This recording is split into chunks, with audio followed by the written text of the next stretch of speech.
Well, Mr. Funny Man, is this how you get your sick kicks? What? It's just an ordinary... Isekai. Oh my goodness! Squidward!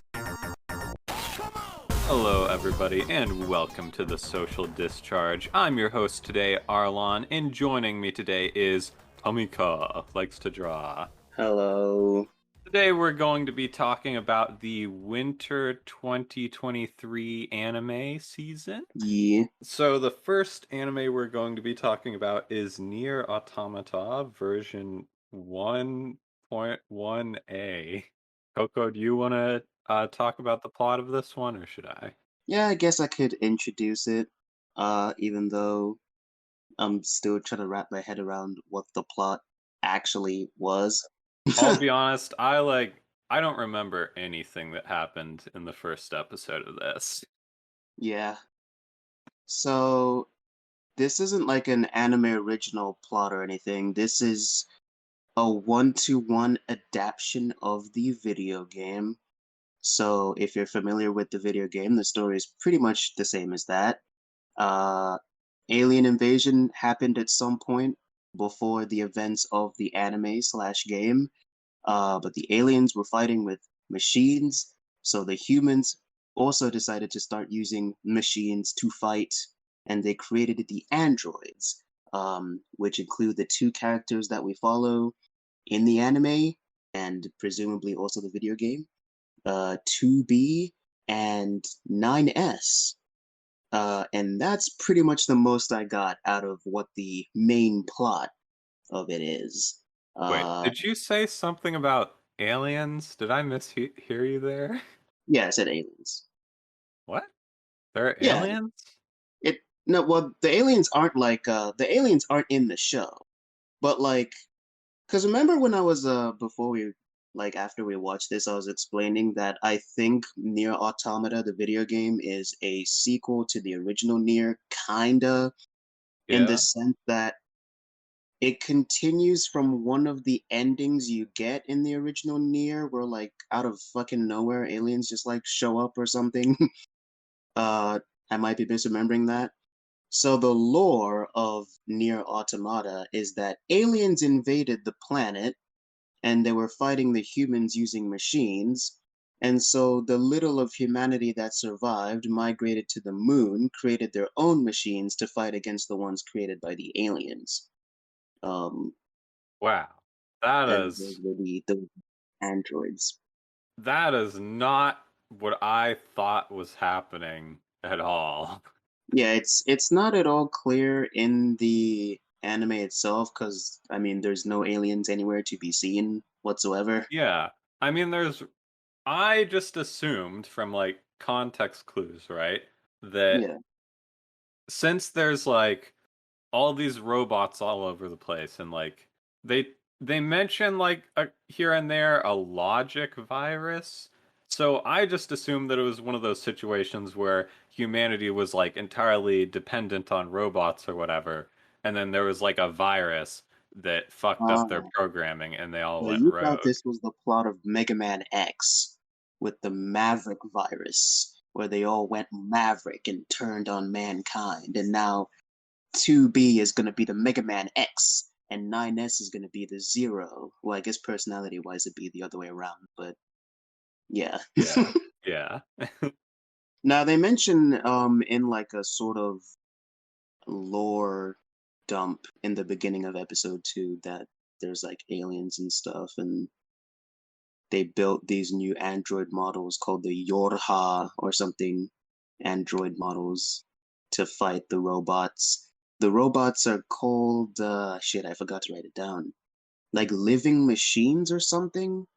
That's the one that we see at the end of the second or third episode, the one that looks Right. like Sephiroth or whatever. Yeah. We Yeah, got like a crazy. That was like a pretty good cliffhanger. I think that might have been the third episode. yeah. That it was like, I mean, spoilers for the first 3 episodes, I guess, but like the robots just clump together in a giant cluster and then they fuse into just a guy. Well, like I don't think they like fuse into each other. Like the guy like hatches from the It cluster they was made, almost like an I don't egg. I have no idea how that worked. Well, as you can see, Arlon, the robots were fucking, and then someone was That's born. true. We did get So there you go. that little shot of two robots fucking. We saw two robots fucking, and then someone was born. So there you go. It makes perfect sense. Yeah. So, in terms of Yeah. like But the actual quality of this show. So, first off, how it mhm, looks, we open the show and like we're immediately hit with really ugly CG. Big ugly CG yeah, ships and robots. Yeah. and like environments as well were CG, like the pipes and stuff. And we were kind of discussing during the episode because we group watched it. What makes it so jarring is, it's an anime, so the characters like look kind of cel shaded, but then these backgrounds just have like realistic shading on them. Yeah, and the mechs and the ships. It's all realistic. No attempt to make the CG blend in whatsoever. Yeah, it really is like a shader problem. They just needed better shaders that match the art style more. And it's extra weird Mm. because there are robots in the show that are CG and they are cel shaded and they don't look bad at all. Well, it seems like they kind of, because for a second there, I thought maybe this was just an issue with the first episode, because in the second episode, where they focus on like the robots restoring nature and stuff, like all the robots in that were cel shaded and stuff. So it seemed like, oh, maybe this was just like a problem with the first episode where they had to get it done as soon as possible or something, and. But then, like, as soon as we see like the mechs that 2B and 9S pilot, those aren't cel shaded. Those still have the realistic no cel shading Yeah. whatsoever. So it's kind of weird. It definitely wasn't like it was, I guess, a deliberate choice to do that, and it Yeah. really stands It's out not in a great. weird way. I will say the characters themselves look fine. I really like the way 2B is drawn in this show. Again, it does that thing that most anime do nowadays, I guess, where most of the time the characters aren't drawn like super detailed or anything, but then when there's like close-ups that are meant to emphasize certain feelings or expressions the characters are having, the quality goes up like twofold. And yeah, I'll say some of those shots of 2B looked Yeah. nice. That was something. Also, even though the backgrounds look kind of like garbage in the first episode, I wrote down in my notes, um, it's kind of amazing how just adding some greenery to a scene can really improve the visuals of like the environment or whatever, or like the scenery. And now that I think about it, even though I don't think the environments were supposed to look intentionally garbage, it was probably intentional that adding all that greenery made everything look so much better and more beautiful in And I episode mean, two. It well, looked the pretty good. thing is, we got to remember that this is an adaptation of a game. So, like, this is part of the problem of why Yeah. I feel like I can't give it too much credit.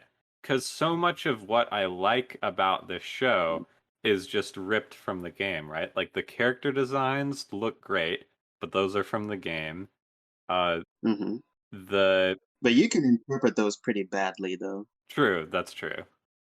The Yeah. the So you still environments, have to have some pretty good artists to make the characters look good. yeah. The environments look Yeah. good, but those are from the game.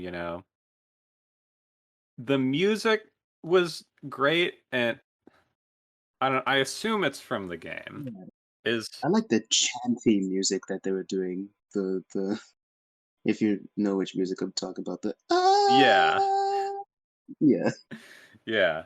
I I love the soundtrack of NieR, but I'm not like familiar enough to like be able to say like, wait, is this just the soundtrack of NieR? kind of want to look. Yeah, it wouldn't surprise me. Is there a composer on this show? Yeah, I mean, I looked at the credits, but I didn't check out that part. I'm kind of just surprised that we're getting this adaptation like so long after the game came out. Cause like, when did the original game come out? Like 2017, 2018, maybe even before that?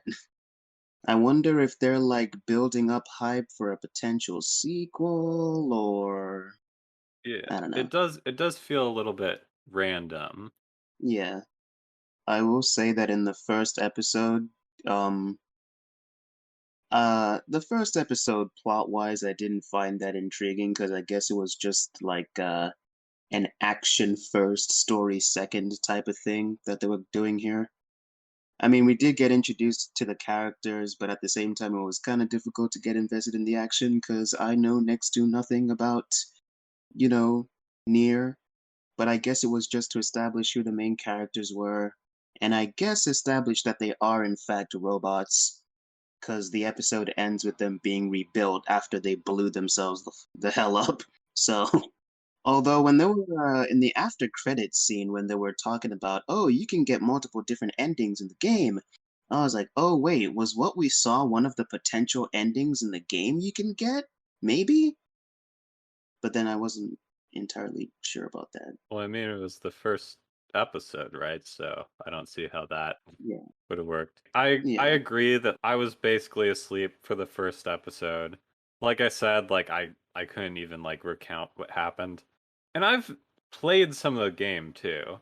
I think I played like basically through what the first episode covers, and it Mm. kind of makes me wonder if I should be playing more because I dropped the game because I mean I was just kind of bored and it was pretty hard. It's Yeah, not like I wasn't having fun with the challenge, so I was kind of interested in the game just 'cause sexy anime girl. Uh of course. but also because I've heard a lot of people say it's kind of good. The only reason why I never play the game is because I don't want to play all the mini games that you have to play to get the actual good ending. So Ah, the I'm the good. mini games which were included in this show. Oh yeah, they kind of were when he like hacks into the robots and stuff. Yep. Um, I suppose they weren't as. It was interesting. Like the I think it was in the third episode, the one where he hacks into one of the robots and he sees 9S sees like the fact that the robots are capable of learning through observation the same way that humans are. And I found it kind of funny how he was discriminatory towards robots and was just like, they're just robots, blah, blah, blah. And I'm like, bro, you're an android. What? Yeah. Like,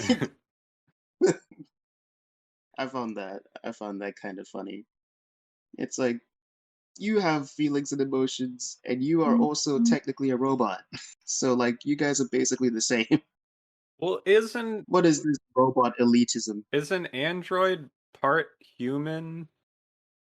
No, those are cyborgs. Oh, you're right. I'm dumb. That's the classic mistake that Dragon Ball Z made, where they called androids 17 and 18 androids 17 and 18, but they're cyborgs. So a lot of people who got the definition from Dragon Ball Z kind of get that mixed up. That makes sense. Team Four Star made a funny joke about that, where Piccolo goes, "We call them androids," and Cell goes, "Well, good for you. You're wrong." But basically, I don't really have much to say about this show's plot. I thought the second episode was a bit more of a step up from the first one, but like still not that interesting. I was like, oh, it's kind of cute. The robots are learning to love and becoming human, and they're restoring Earth's nature and stuff. Yeah. But I found that more interesting than the actual main plot. So, It was definitely more engaging in the second and third episode, but it was still like not it definitely wasn't like enough for me to keep watching. I feel like this is probably a drop for me. Yeah, this is probably one of those instances where playing the game is probably a much better experience, but I can't say for sure because I haven't played the And game. that's true. There is like the whole conversation of like, why am I watching this instead of just playing the game? I Mm-hmm. guess I'm like uniquely the perfect person for this, right? Because I'm the guy who wasn't really enjoying the game because the gameplay was like too tedious or hard or whatever. But Mm, I didn't really like it, so I don't know what that says mm, about this anime. yeah, I mean, yeah, pretty much. I was trying to use this anime as a sort of measuring whether or not I'd find the story interesting enough to check out the game because I've always had like a passing interest in it, but never enough to really straight up check it out. Uh, Maybe I'd have to see more of the anime to really determine that, or I could just play the game. I think But it's not from, totally fair to judge the game based on the anime, because yeah, like we've spent so much of this video criticizing the anime's aesthetics, and hmm that's one of the game's strong suits. like one of the first things I said when we were watching this is that the graphics in the video game probably look better than the CG in this show. And it's true. Yeah, yeah.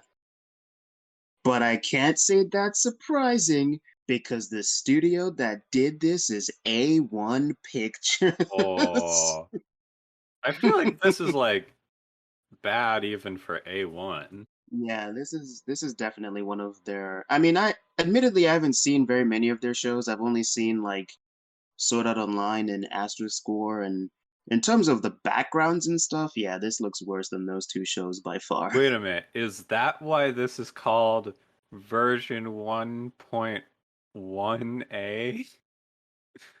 Because they're gonna make a remaster where it actually looks good. No, because like it's like 1A, like A1.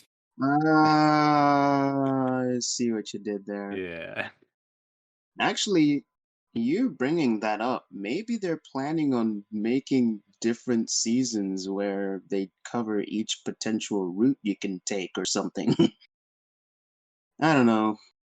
Like they'll make a 1B, 1C, whatever.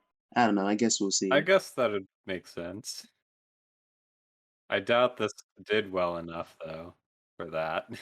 Yeah, I was gonna say most people who, because I saw people shitting all over the first episode, and then I was originally not gonna watch the other two, but I was like, oh well, people have been saying that episode two is pretty good. It's a step up, and it was a little bit, but I feel like it was slightly exaggerated a little bit. As people do. Yeah. The show was directed by a guy called Ryuji Masuyama, and I only felt it noteworthy because he worked on actually some pretty popular, well-known stuff. He was a key animator on Thrice Upon a Time of Evangelion, which is Eva 4.0. He was a storyboarder on Prom Air, and he was a key animator on Kill la Kill, which is Wow. like one of the best animated shows of all time. So like, what the fuck Yeah. happened? What happened? Something went Like, very wrong in the show's production then. yeah. Well, I mean, the thing is, you can be someone with like decent experience, but at the same time, being you still have to be working with a decent budget as well as decent talent, and that's probably where things went a bit wrong. Maybe. I don't know. It's sad 'cause I feel like usually when you hear stories about like what? It's this guy's like first time directing and like he did work on like this show and this show, it's usually you because you're looking at it's like wow, this show looks amazing.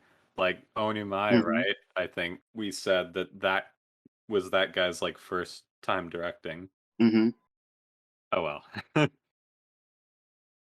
I think I've said all I have to say about this show.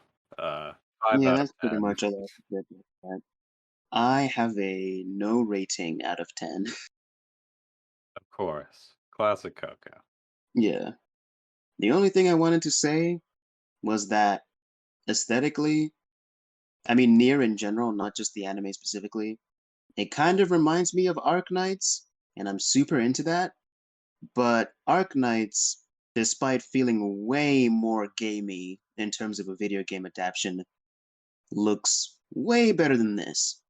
Which I can't say is that surprising, because the people who animated that are the people who animated like the trailers and stuff for the game, and those trailers look sick, which is why I always wanted an anime version of Arknights. So yeah.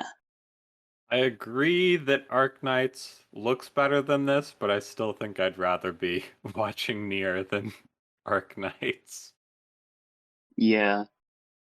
Because NieR actually feels like an anime, not like an ad.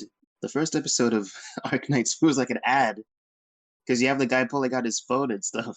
Can you imagine if in the middle of NieR they just like had a tutorial section where they were like, "This is how you fly the mech. This is how you aim the gun. This is how." Yeah, They're like talking about like I need to picture in my head this thing, this mechanism we call the A button to fire. yeah, yeah. That's pretty much all I have to say about that. Next is Tomo-chan Is a Girl. I just quickly speed ran this one right before we started recording. It's kind of like, I guess it's the girlfriend anime, the waifu anime of the season. It seems like we get one every season now. So it's not about a, because I haven't seen it. I just assumed that it was going to be about a guy getting turned into a girl, kind of like another show Yeah. that came out this season. No, not like that. This is basically, it's the setup is pretty simple. That the main character is like kind of a tomboy, and she has a crush on her childhood friend and best friend, who is a boy. But he like Mhm. just doesn't see her as a woman at all, to the point that for like the first half of the episode I wasn't sure if it was like literal. He's Oh, like literally like he yeah. like slaps her ass at one point and stuff because it's like, oh well, it's just one of the guys. So he basically considers her one of the homies. Yeah. She like it starts with her like confessing to him in like a flower field. She's like, Daisuke or whatever, and he's like, I love you too, best buddy, my homeboy. Lol. So is the plot basically that she's on a quest to become more feminine so that he sees her as a woman and becomes attracted to her? Well, Is that I what the kind plot of get the is? sense that it's kind of like a gag manga that we're just getting like short little, the like 4 panel jokes, because there wasn't really much of a Mm-hmm. narrative throughout the first episode. It was mostly just like the same kind of formula of she wants to be perceived as more feminine, so she comes into like the interaction like saying like, "Oh, I'm gonna like talk more ladylike." And then he's like, "Oh, you what are you doing? You sound like an old man." And she's like, "What?" And she like punches him, and he punches her, and then she ends up like beating him up or something. And it turns into a very masculine interaction. Lol. Yeah. Rough housing. She's like, uh, Yeah. her dad like runs a dojo or something, so she's like a martial arts prodigy. She's like a total badass. She's got Mm-hmm. kind of like that rough, thuggish personality a bit. I mean, Yeah. I will say the main character doesn't seem to be that interested in her, but she's just my type, for the record. Mm-hmm. If anyone wanted to know. That's no, that's animes are built to appeal to people with well, animes like this and some others we're going to talk about are built to appeal to specific people and people with Mhm. specific fetishes or types and etc. So that means that the anime has done its job. Especially like these girlfriend anime. That's like the whole point is just like showcasing a cute girl and being like, wow, I want to date this girl too. Yeah. I imagine that at some point the anime is just gonna like it's gonna end with her like embracing who she is and assuming that the anime ends with the two getting together, the guy coming to appreciate her for who she is anyway, instead of being like, oh, you should be more girly and more I mean, that feminine or was whatever. they That's already just my like kind of said that in the first episode that there's like a guy at her dojo or something who's saying like, I see you as a opinion. woman and like I think you shouldn't worry about trying to be more feminine because I like you just the way you are. And then they're like trying to use that guy to make the friend jealous or something. I don't know. That's interesting. This anime was all right. It was like a strong 6. I don't think I'd watch more of it just because these kinds of uh like lots of bits type of anime have never really been my thing. Like a four coma thing. What? Oh, four coma, those 4 panel mangas. Oh yeah. Yeah, exactly. Huh, fair enough. I feel like I had the other thing was it is interesting that do you also get the sense that like the hype for these uh waifu girlfriend anime of the season has kind of died down a little bit? Well, I would say that's probably because we haven't like wait, which came out first, Dress Up Darling or the Komi Can't Communicate? I think they were the same season. No. I think no, Comey came out first, and then season 2 of Comey came out at the same time as Dress Up Darling, I think. Yeah, because I was gonna say that whole we're gonna have a waifu of the season thing kind of started with those two shows. And then like the last show that I remember people like, oh, and then I guess there was There Akiba. was Nagatoro, which we're getting the second season of right now, came before those. I guess there was Akiba Sailor Uniform or whatever it's called.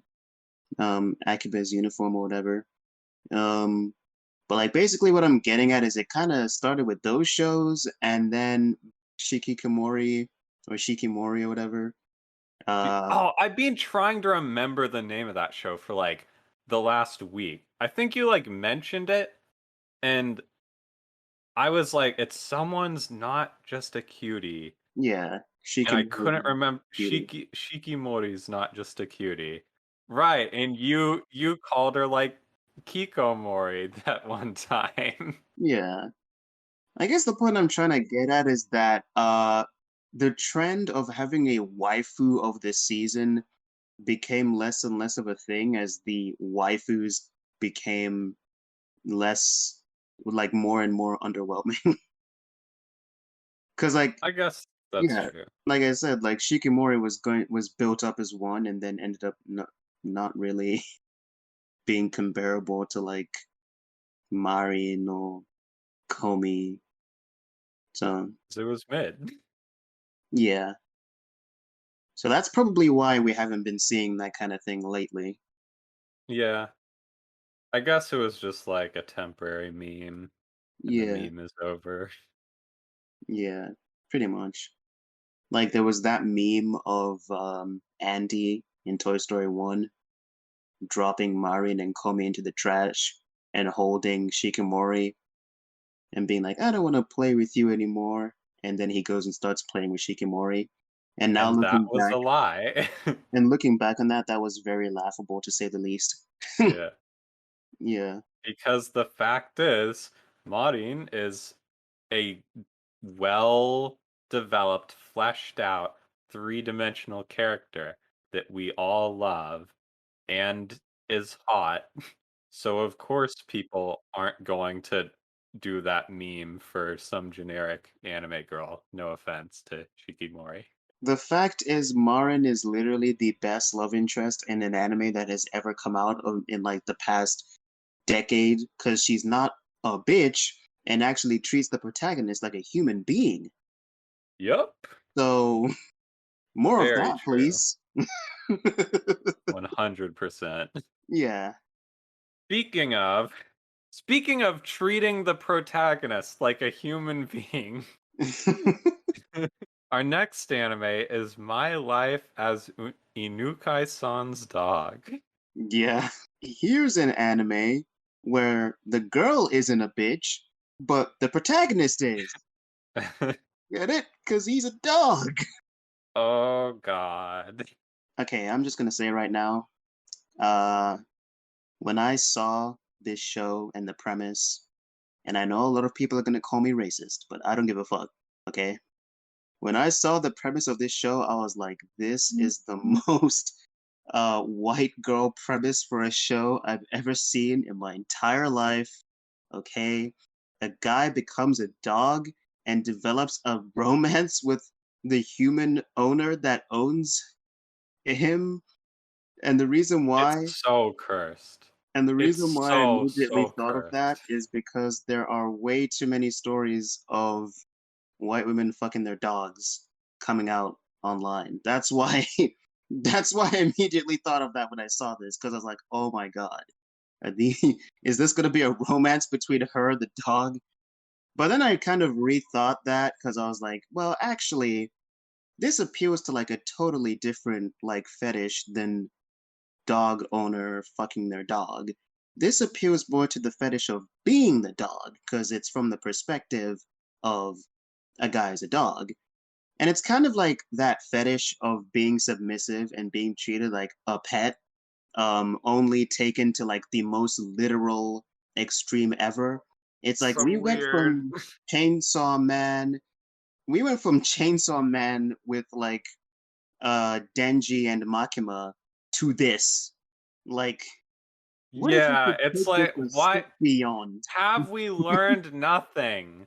Have we learned nothing from the show of last season? From the wise words of Chainsaw Man? They were like, they really This looked at that show and is said, a nightmare.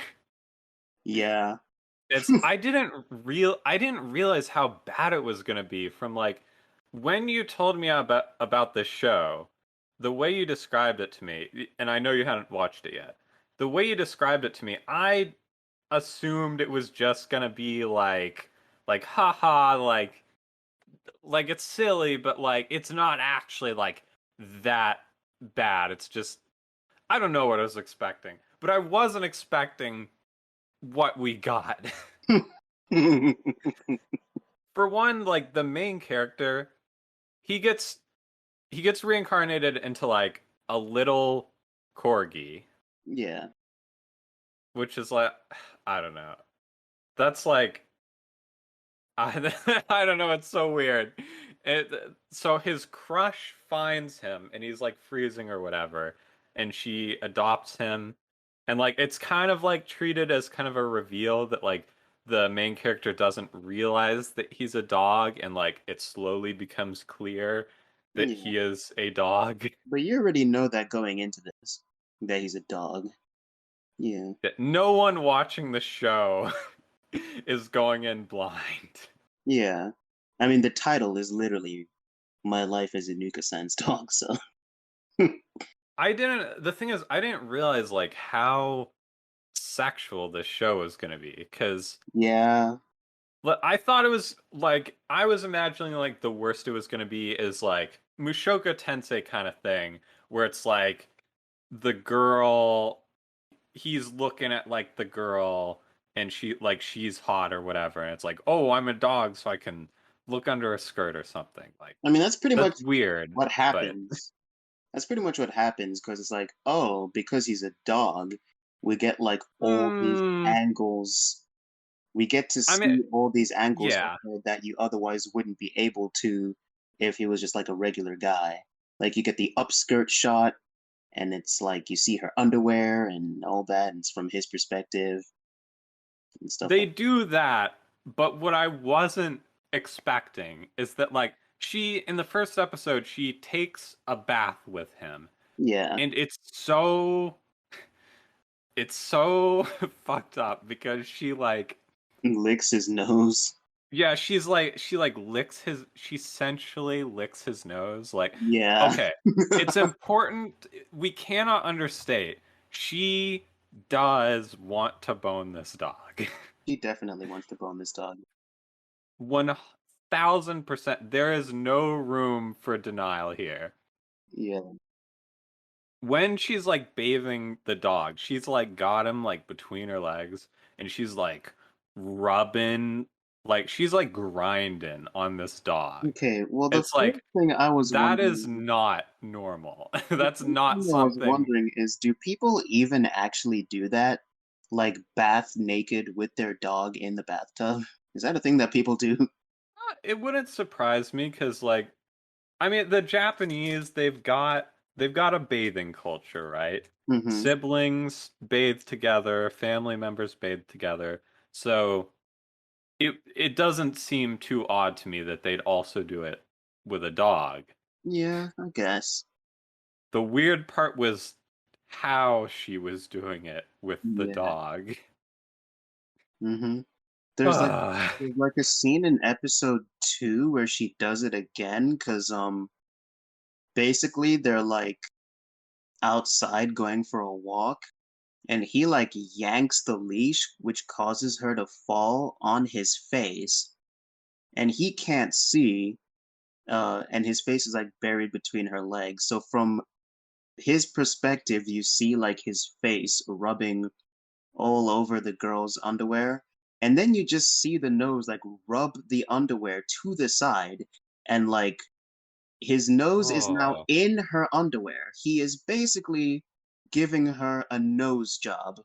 Um or like basically rubbing his nose against her pussy. Like that's literally what's what going the on. fuck? That's What literally the what's fuck going is this? on. Like that's literally what's going on. And like um she like pulls him out of there, and she's like, "Oh, you naughty dog," or whatever. And then she's like, "Oh, your nose is bleeding.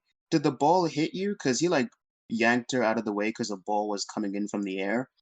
Um, but really, it's just that he got a nosebleed from like seeing her vagina. Really, that's what's going on.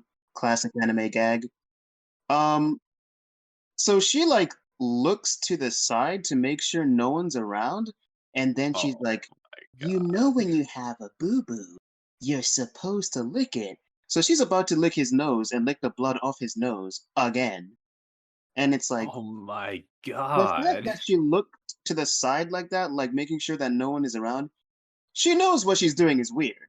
Like Yeah. he's like 100% aware that like, yeah, it's pretty fucking weird to like lick the nose of a dog all sensually like that and like lick the blood of their nose. But like, thankfully, this weird thing is interrupted by like kids showing up. And this is when we kind of like see her personality a little bit. I mean, we do see it in the first episode, but the idea behind the girl is that she's like I mean he even says it himself, the guy who's turned into the dog, that she doesn't seem to be particularly fond of humans, because like whenever her mom is around or when the kids show up looking for their ball, she just like becomes more serious and like dark and aggressive, whereas she's like way happier when it's just her and the dog. And I'm just saying, uh the fact that she doesn't seem to be particularly fond of humans but very fond of dogs. I'm telling you, this is a dog fucker. I'm just throwing that out there. This is Okay, let's not throw dog people under the bus. If you aren't a people person and you like dogs, that is totally fine as long as you aren't a zoophile. it's just weird within the context of this show. Like you can't help but think of it that way. because of the show that you're watching. I mean, we know what's going on here. We know Yeah, what's going on. this is some weird like beasts. Well, okay, yeah, Yeah. And the so the other thing is this show is like truly a nightmare in more ways than one because like so we've explored that whole element, but the other thing about the first episode that was really uncomfortable to me is the whole like what's the word, petrification element of it. mm-hmm. That like so me personally, I get sleep paralysis from time to time, which is basically where you get caught in like the state between being asleep and awake. Yeah, So like you're conscious, but you can like barely move your body no matter how much you struggle, I and you used to like kind have of it. feel like you're suffocating. Yeah, What? You get it as well? no, I used to have it a lot when I was a kid.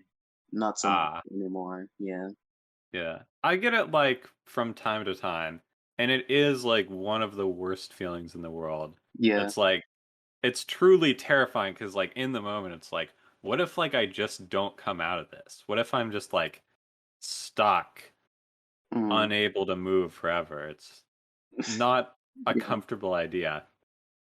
And this anime is like trying it's like trying to make it seem like this guy is in kind of a similar situation, that like even though he has like his full No. human internal monologue, it's like he's not Yeah. able to control his behavior as a dog. Like when she says sit, and he's like, no, I still have some semblance of dignity left. I'm not gonna sit. I'm not gonna. And then he just sits.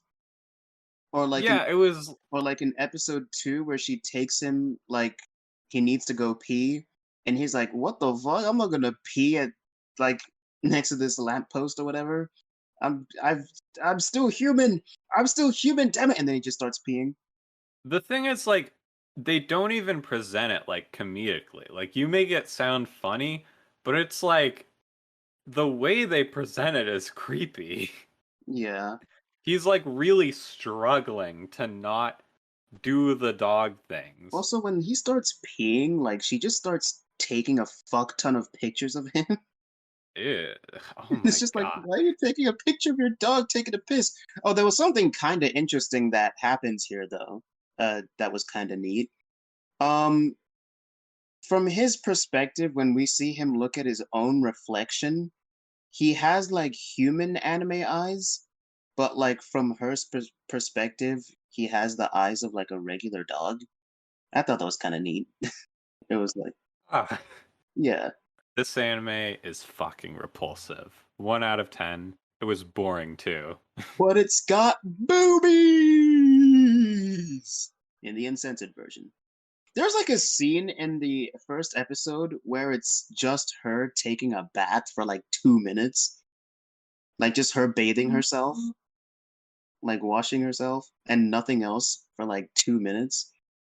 I don't know. I just found it funny because I was like, man, we're not even sparing time getting into like the fan service and the sexual stuff with the show.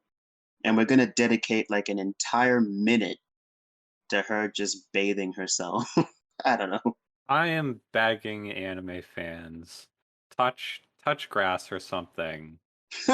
Just go on E621 if No. that's what you're into. You know, it's really funny because I remember on Twitter, this was before I'd seen the show. I saw like some translators complaining about how weird and fucked up the show was. So the only fun they were having with subtitling the show was just like with all the little jokes and stuff that they could add in there. And like of course you get like one of these like source material purists, and in all fairness, I definitely see where they're coming from most of the time, but like you get this guy who like quote retweets like the translator and is like, ugh, these wokies are coming after our anime once again. Why don't you try having some respect for the source material, you SJWs? And then the translator quote tweets him and is like, look at the source material. What's there to respect? Like, what is there to respect? There's nothing to respect here. Look, at the end of the day, like, I'm glad that people, if that's what someone is into, I'm glad that they're watching this and not actually doing the deed. Yeah. So, like, in that sense, I can appreciate that, like, you're not hurting anybody, but, Oh, like, also at the same time, yeah. If there's please any have some self-awareness. if there's any white women watching this, just masturbate to this show instead of fucking your boxer. Leave the boxer alone, please. Stop putting peanut butter on your fucking thing and getting your dog to lick I it. I really Fucking think that's disgusting. just a stereotype. I don't think that's real. It is real. I literally saw like a woman tweet like how dogs are. Well, she might have been memeing, but she literally tweeted like, "Man, dogs are just better than guys," and everyone clowned Nah, on her this for is like like 2 days straight.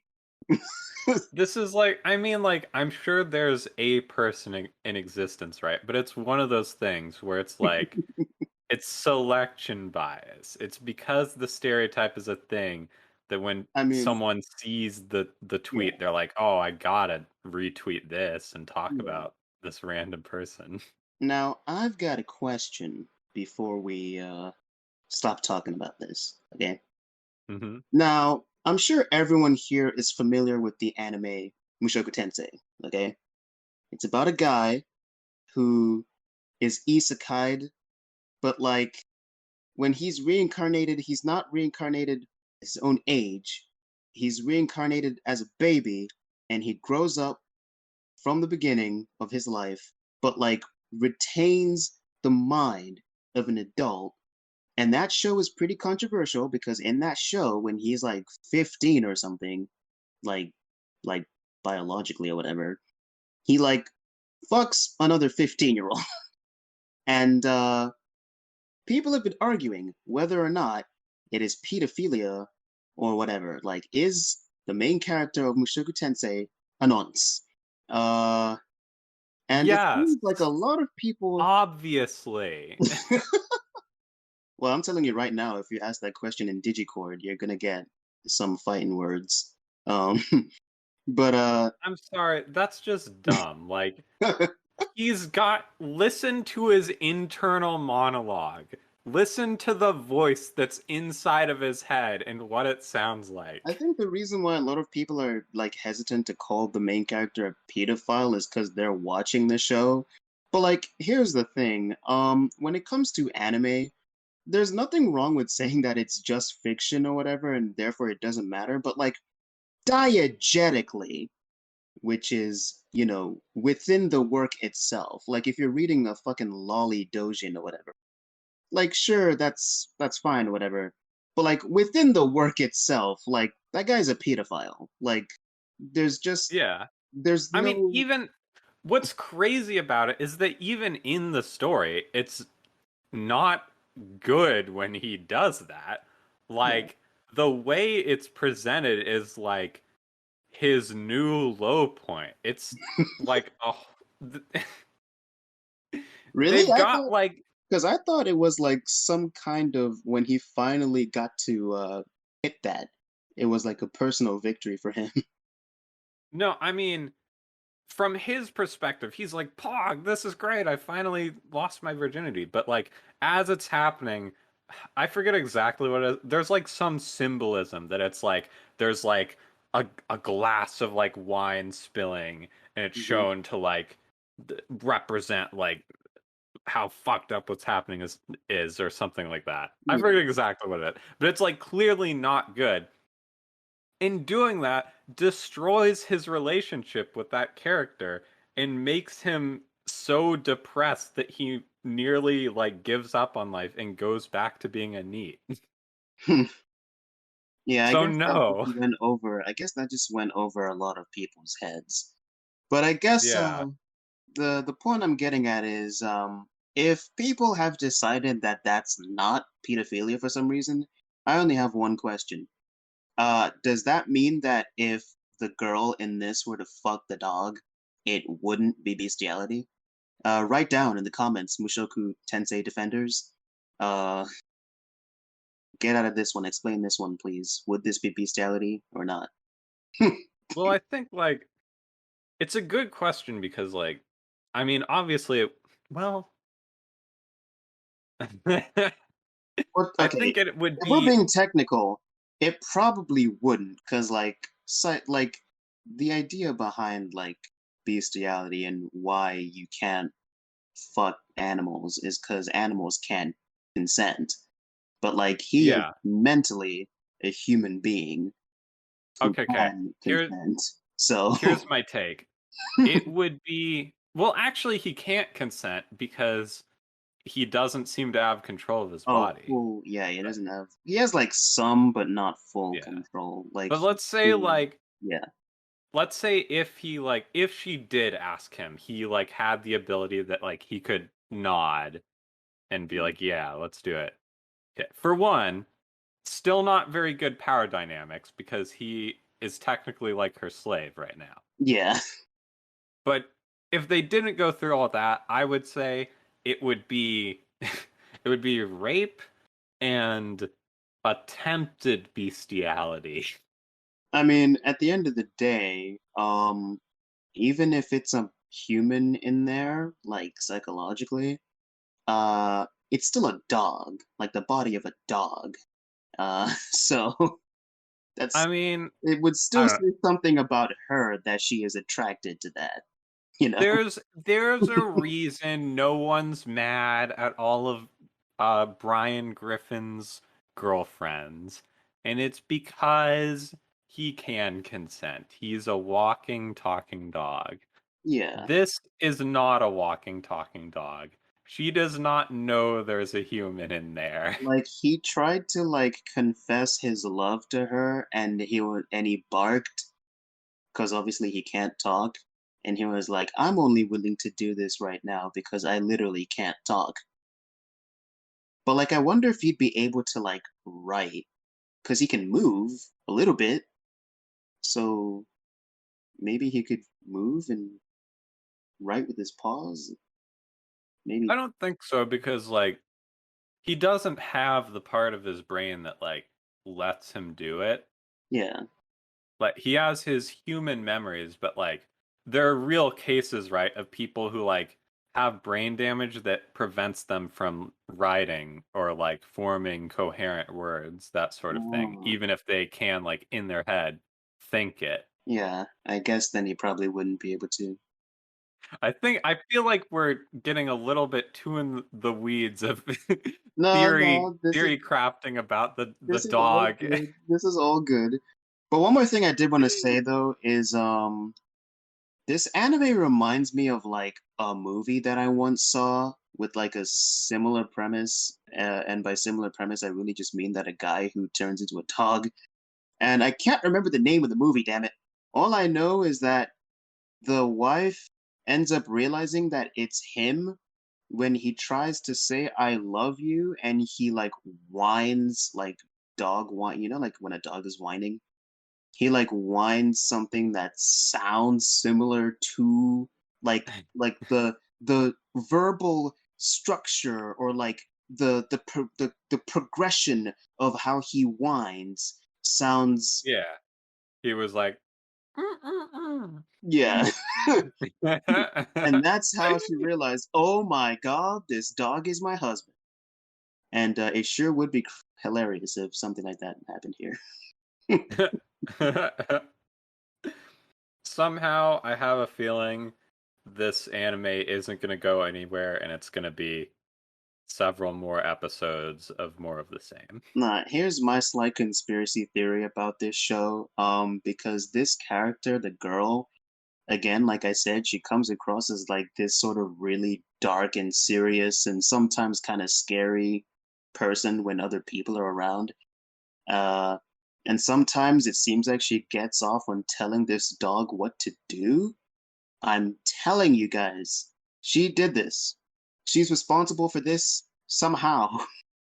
That would be crazy. Yeah. If that was true, I might have to up my score from a 1 to a 2. Yeah. I'm calling it right now. But yeah, that's all I have to say. Alright. Trigun Stampede. You're gonna have to summarize this one because I was not paying very much attention. Trigun Stampede is a reboot of the popular show simply known as Trigun. I have not seen that before, so this is my first exposure to anything Trigun related.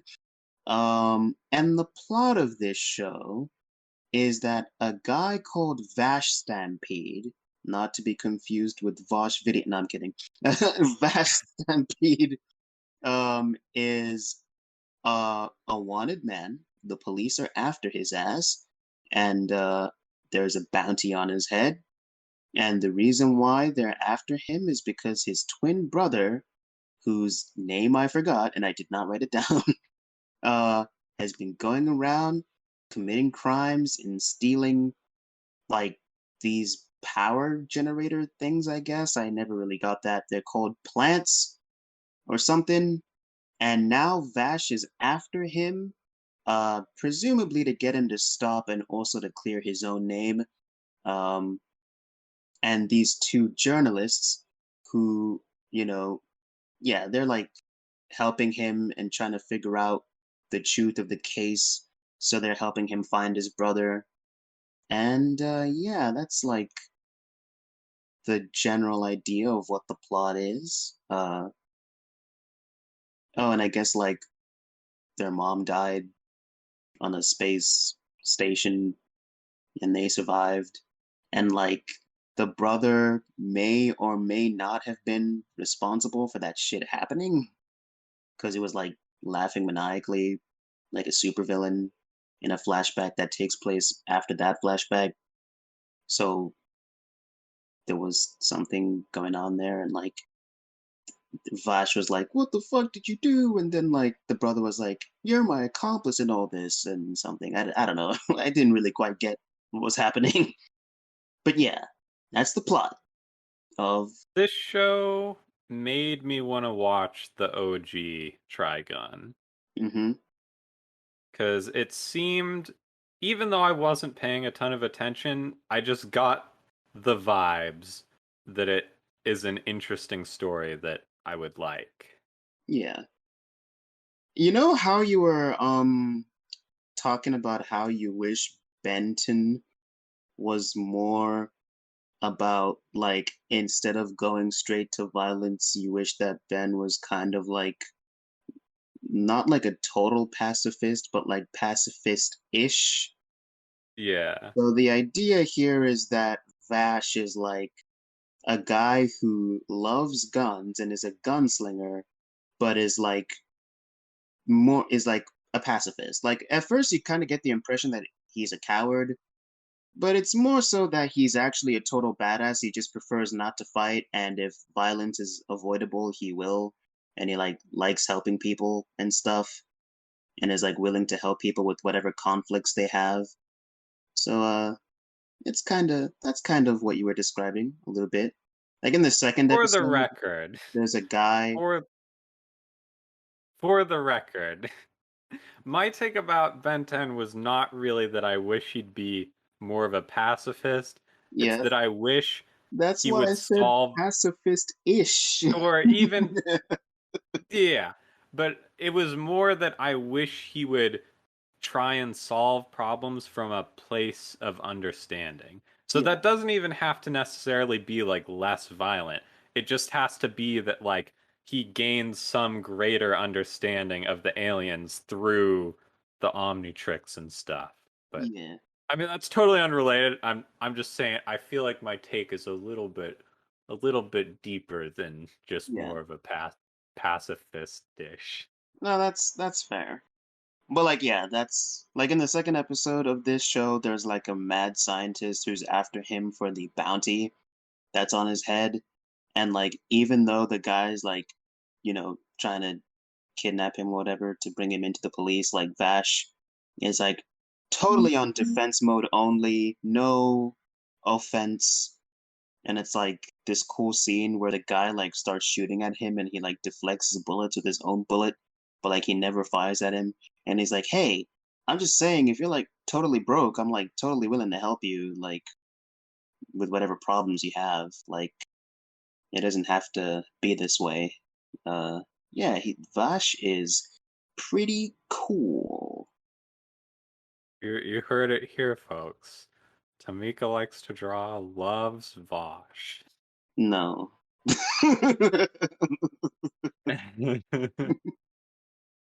So, to address, I feel like the elephant in the room about this show, because this is what I was really thinking about, seeing as I wasn't paying attention to the plot. Hmm. This show is CG. Yeah. It is a fully CG remake. And Going it's from this interesting. to NieR is like holy shit. Going from NieR to Yeah. this rather is like holy shit. This show looks beautiful. Yeah. And, it's so interesting because this show's problem, it actually reminds me a lot of The Dragon Prince. I feel like that show has the exact same animation problem that you can like take a screenshot of any given moment and it looks phenomenal. Hmm. But if you're watching it, it looks not good because they're trying to emulate the style of 2D animation and they just don't quite have the timing right.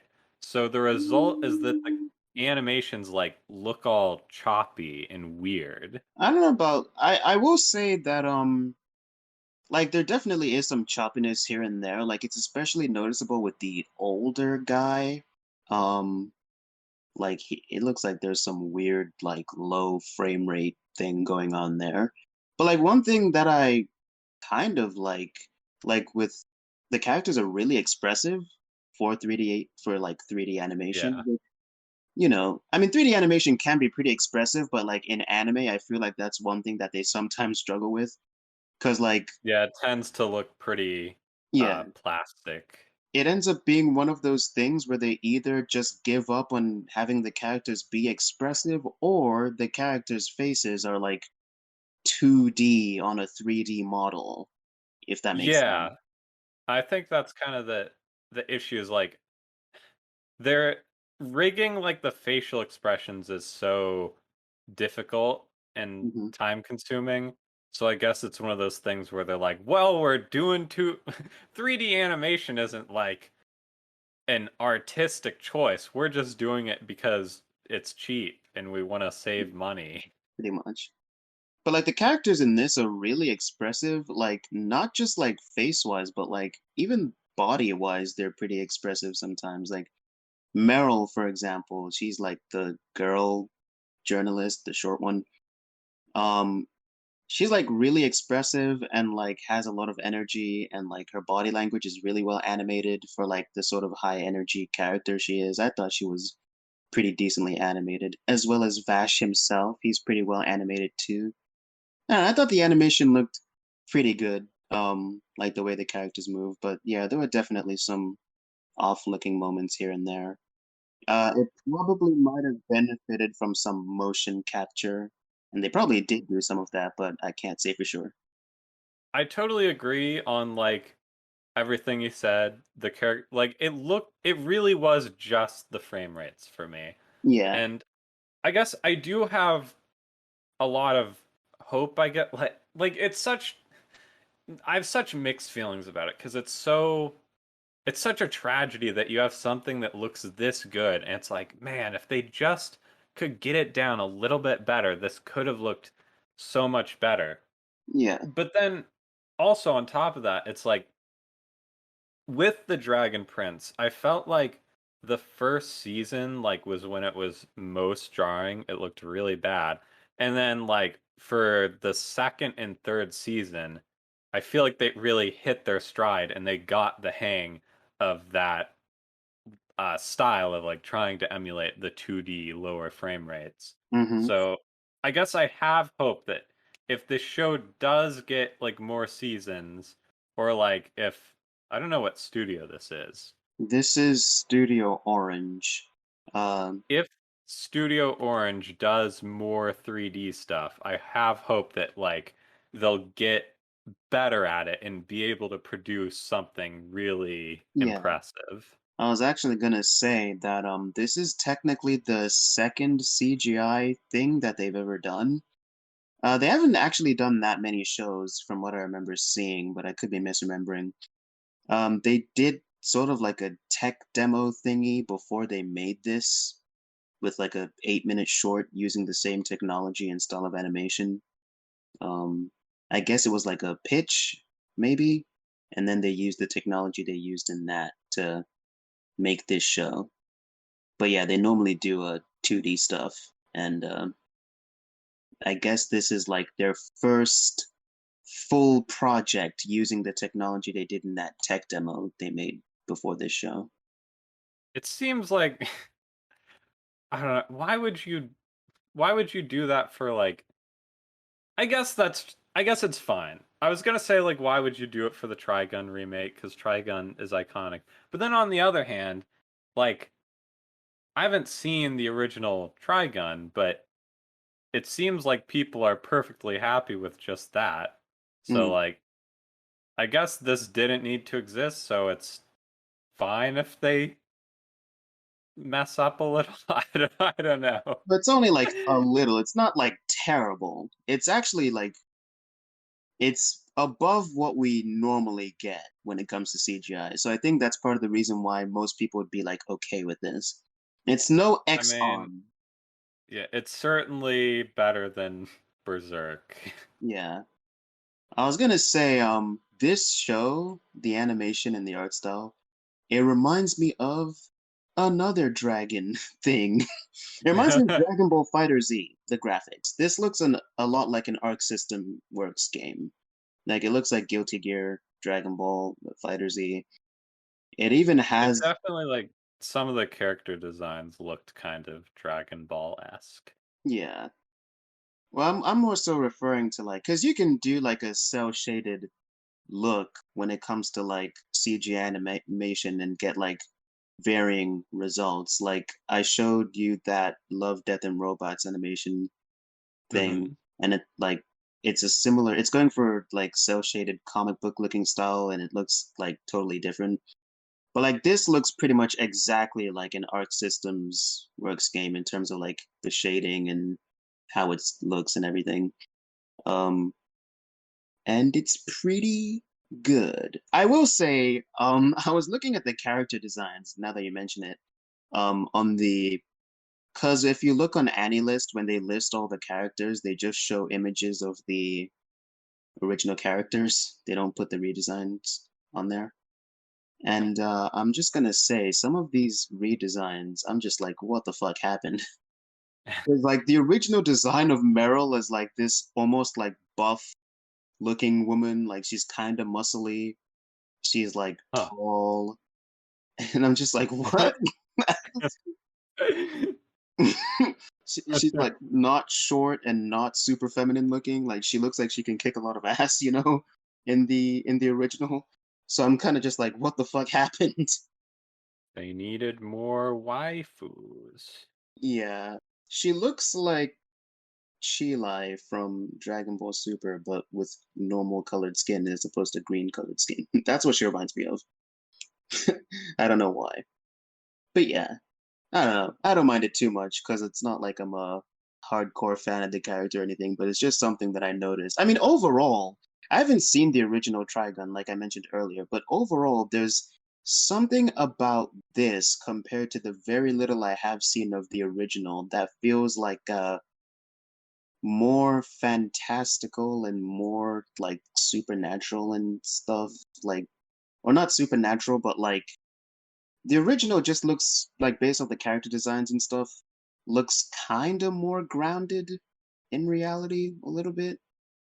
Like I saw, I I agree. I Yeah. kind of got the sense that it was like another like space cowboys type show where it's like Wild West, but this was like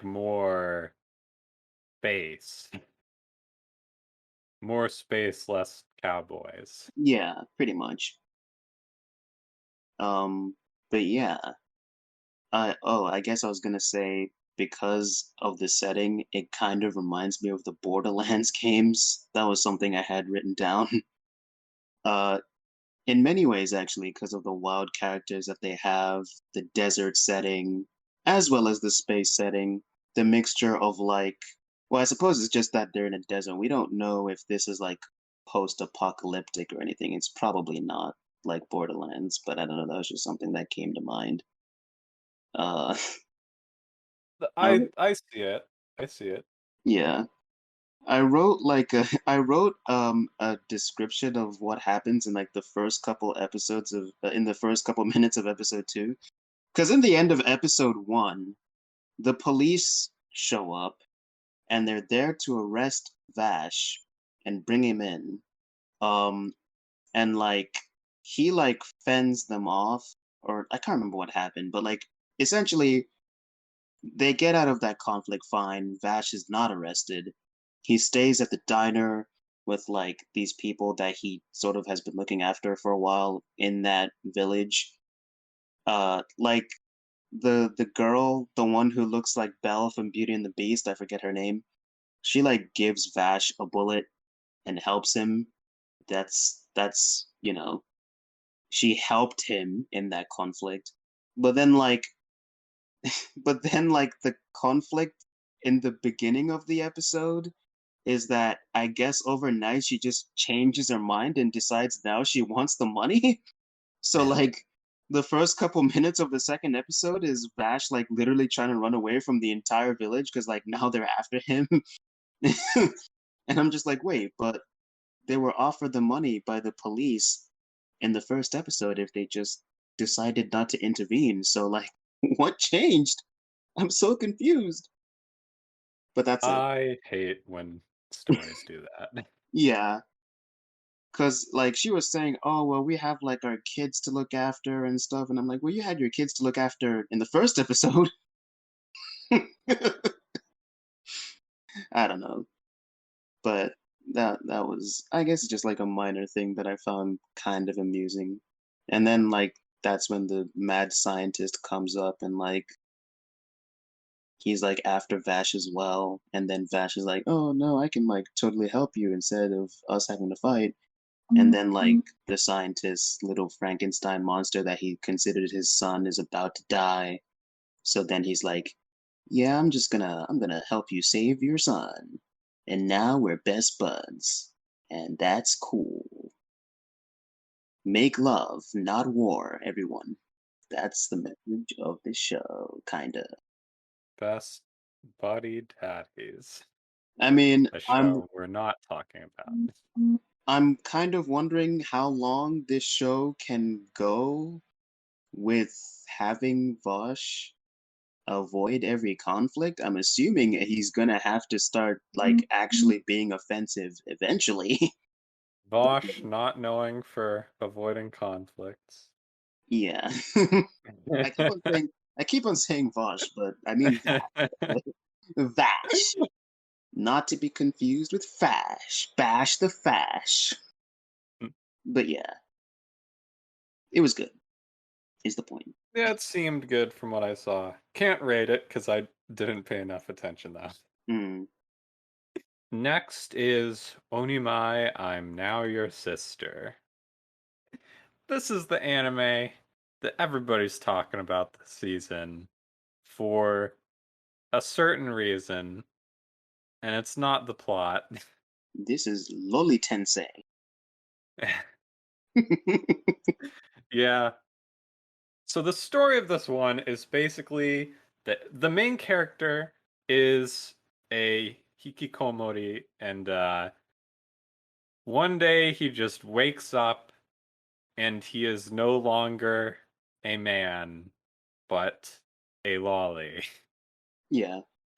And this is because his younger sister, I guess, is like a scientist or something, Hmm. and she drugged him with drugs that turn you into a woman. Yeah, we call that estradiol. It's pretty amazing. Uh, yeah, And the plot is kind of basically around like at first, he's kind of against it and like fighting back against her, like, why are you doing this? And like at the same time, she's kind of like trying to like drag him out of his hikikomori lifestyle and uh make him act a little more ladylike, makes yeah. him take a shower. I'm just throwing this out there. Um, this is like this is what conservatives think of when they Oh think my of god, I was thinking the same thing. This is literally the grooming anime. yeah, this It's is like, are you sad being a neat will just become a girl and like take drugs and it'll make you happy. yeah, this is literally like the conservative like trans grooming nightmare that they describe, and it's just Yeah. the first thing that I thought of. And it is like there's an element of weirdness to it cuz like the we were talking about earlier that like the main character of this is actually like pretty normal. Yeah, He's like he doesn't want to go into the women's bathhouse. he He doesn't want doesn't to want go to see his into sister naked. yeah. He's not a pervert, basically. Like he's just Yeah, a he's not regular a guy pervert. He's who, just a regular guy that respects women, I yeah, guess. he might be a bit of a chronic coomer that plays a lot of like pornographic games, but like he's a totally normal guy. Cause like if he was like a regular anime protagonist, like I mean, for one, he'd probably have something of a thing for his Yeah. sister. He'd be doing the like, oh, He would like the immediately sound they jump at make. the he would immediately jump at the chance to go into the women's bath. But he's like, yeah, I'm Yeah. gonna go into the men's bath. And then and then the sister's like, no, no, you don't. You're a girl now. You gotta come in here. And Yeah. it's like you're a girl now. It doesn't matter. But like she's still like super uncomfortable with it. Or he, I don't even fucking know. Yeah. I'm calling him a he because this is not a consensual sex change. Yeah. This is being done against his will. And like it's weird because like the sister is like it seems like she's kind of into it. He's not reciprocating it, but she's like kind of getting off on the fact that Well, like he's a lolly now. he's like conflicted about it. Like he doesn't like Yeah. it, but at there are times where it's like, oh, I'm actually feeling kind of happy. Oh, I like. He's like I'm not being a neat right now, so I'm feeling kind of happy. And therefore it must be because my sister has forcibly turned me into a girl. And there's like this scene in the second episode where he's like, oh man, I guess me and my sister have been getting kind of distant as we got older, but now that I'm the younger sister, we can bath together again. And it's just like old times. And I was looking up this show and I saw like, because I was trying to find something out about it, and like I saw some threads on Mal and they were like, what the fuck? Are they trying to make this wholesome? This is not wholesome. I was thinking about that because like I found that moment really sad because it's like these are the perils of toxic masculinity. This Mm, is what the male gender has done to us that like men we can't be emotionally vulnerable. We can't be tender with each other. So like he feels like the only way he can get that kind of validation is to literally become a lolly. yeah. But you don't have to become. I mean, like, if that's what he wants for himself, that's fine. But By the I'm way, just saying, like, this whole thing that the younger sister is doing, She calls it the Brother Rehabilitation uh, Project. So like this whole thing is literally about trying to stop him from being a NEET. And I feel like there's ways you could have done this that didn't involve forcing him to become a girl. Yeah. So it's a bit weird. It's kind of crazy that we haven't mentioned yet how good this show Wait, looks. there's just one thing that I wanted to say. I actually didn't write this down. This is something I just thought of right now. So you know how in the dog show you were saying that there seems to be times where he's acting against his will. Sure. There's kind of a similar, like it's not quite the same, like totally, because You mean the yaoi thing? no, well, I mean, there's that, but there just seems to be moments where, like, because he is a girl now, he like starts acting in ways that he doesn't want to. Like Hmm.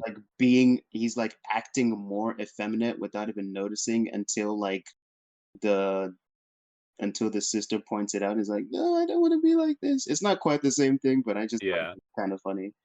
But with the BL thing, Unbased. with the BL thing, the only thing I found funny about that was I was oh wait, I just want to make sure I get this correct. Let me just look at what I wrote down. But it was something like oh yeah, he's like attracted to guys now, I guess. And in my mind, the question I had was so if he's a guy in a girl's body, does this make him gay or straight?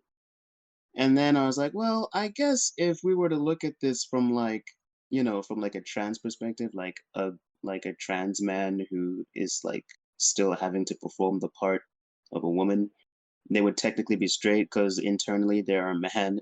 Oh, I mean, they would be gay because internally they're a man that likes other men.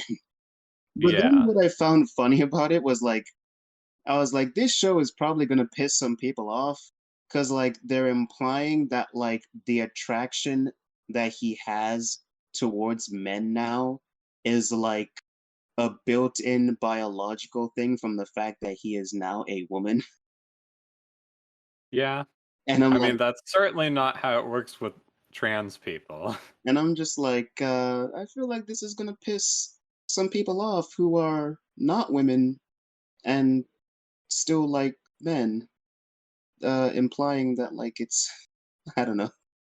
Yeah. Implying that I mean Unbased. Unbased. it might be how it works. I have no idea, to be honest. But I'm just saying, implying that. Oh, another thing I found funny about that scene, I don't know if you noticed, but like in the subtitles, the two characters in the game, the guy who's on top is called Toppington, and the guy who's bottoming for him is called Bottomsley. I just found that really funny. That's good. I Yeah, like that. I wish I was named Bottomsley. Bottomsley. Yeah, but the animation. Oh right, yeah. The animation, this is the reason I assume everyone is talking about this show Hmm. because it is extremely good. Yeah. And it's like it's that same thing that like Call of the Night did, where it's like it looks good all the time, but then when you're getting like when you're just showing like the woman's body or whatever, suddenly it goes into like hyper detail level. And like we were kind of having a little bit of a debate about like whether it was CG because like Mhm. the animation is just so good that it's like you can't even tell whether it's CG or Yeah, 2D because animated. there are times I mean it looks pretty 2D for the most part, but there are times like in certain scenes where it looks kind of three-dimensional a little bit, and I was kind of wondering if it was CG or if it's just like that well animated, and I was trying to look up if it was CG, but nothing really came up except for other people questioning whether or not it was CG. Like if it is CG, I have to say it's pretty damn convincing. Um, I think it's 2D. I think it's just really good 2D animation. yeah, like at the very least, it's probably if it is CG, it's probably the most convincing CG I've ever seen. Like, For sure. yeah, without question. But it's Mhm. also this show, like, it The only makes me a thing I little don't bit like about sad. the animation is I know a lot of people probably like it because it's part of the appeal and like the art style and stuff. I mean, I don't mind the colors. I think they're fine. I guess I just wish I had less sensitive eyes because goddamn. Yeah, I can't. I'm not with you on that I was one. watching this on the TV and my eyes were hurting the entire time. I know you didn't like Dress Up Darling because of that too. Yeah, I don't get it at all, but to each their own. yeah. Nah, I will find a way to upgrade my eyes when transhumanism happens. I can Good. get some less sensitive eyes. But yeah, other than that, the animation is pretty good. I like it. But it, Well, it makes me kind of sad because, like, yeah. the thing is, I can't. You should be able to tell that, or like, it might seem clear that I didn't like this anime that much. I found it a little boring, and I was also very frustrated with the sister like forcing the main character into it. This is some weird, like, Catboy Ranch. No, I'm kidding. It literally is though. But it's like it makes me sad because it's like the animation is so good and like Mm. some of like the fan service is like, oh my god, that is like some good ass fan service. So it just makes me wish like Uh, I guess the problem is for me, I have no problem. Okay, I know I'm gonna get myself canceled. I have no problem with lolly stuff, okay? I think that there can be some pretty hot lollies. But this girl, or the guy, I guess, was way too rectangular. I was just like, nah, this person looks way too much like a child for me to be into this. The well no curves at all. there's characters that aren't children in the show as well that also get fan service. Yeah. Well, I've only seen the first two episodes, but yeah. Mm. Well, I Mm, mean, there was like a little bit in the second episode of yeah. like there was like a big booba chick. That was like the one thing that I was kind of lost on for a second was trying to wrap my head around how old these characters actually are. Because like the Yeah. sister, for example, she looks like she could be very young. But then they started doing flashbacks about like when she was in middle school, and I guess the implication, and like when she was like when they were even younger than that, and the implication is that that was a while ago. So I was like, oh, is she like in high school now or something? But like the parents don't seem to be around, so maybe I like mean, they're she's both a scientist. yeah, some I like get like maybe they're adults or it's an anime, so like it wouldn't be unheard of for a child to be a scientist. yeah. But I I don't know, think it the seems like implication they're is that adults. I think the implication is that he is. I mean, I know he's technically a NEET, and at one point, they say that he hasn't left his house in like 2 years.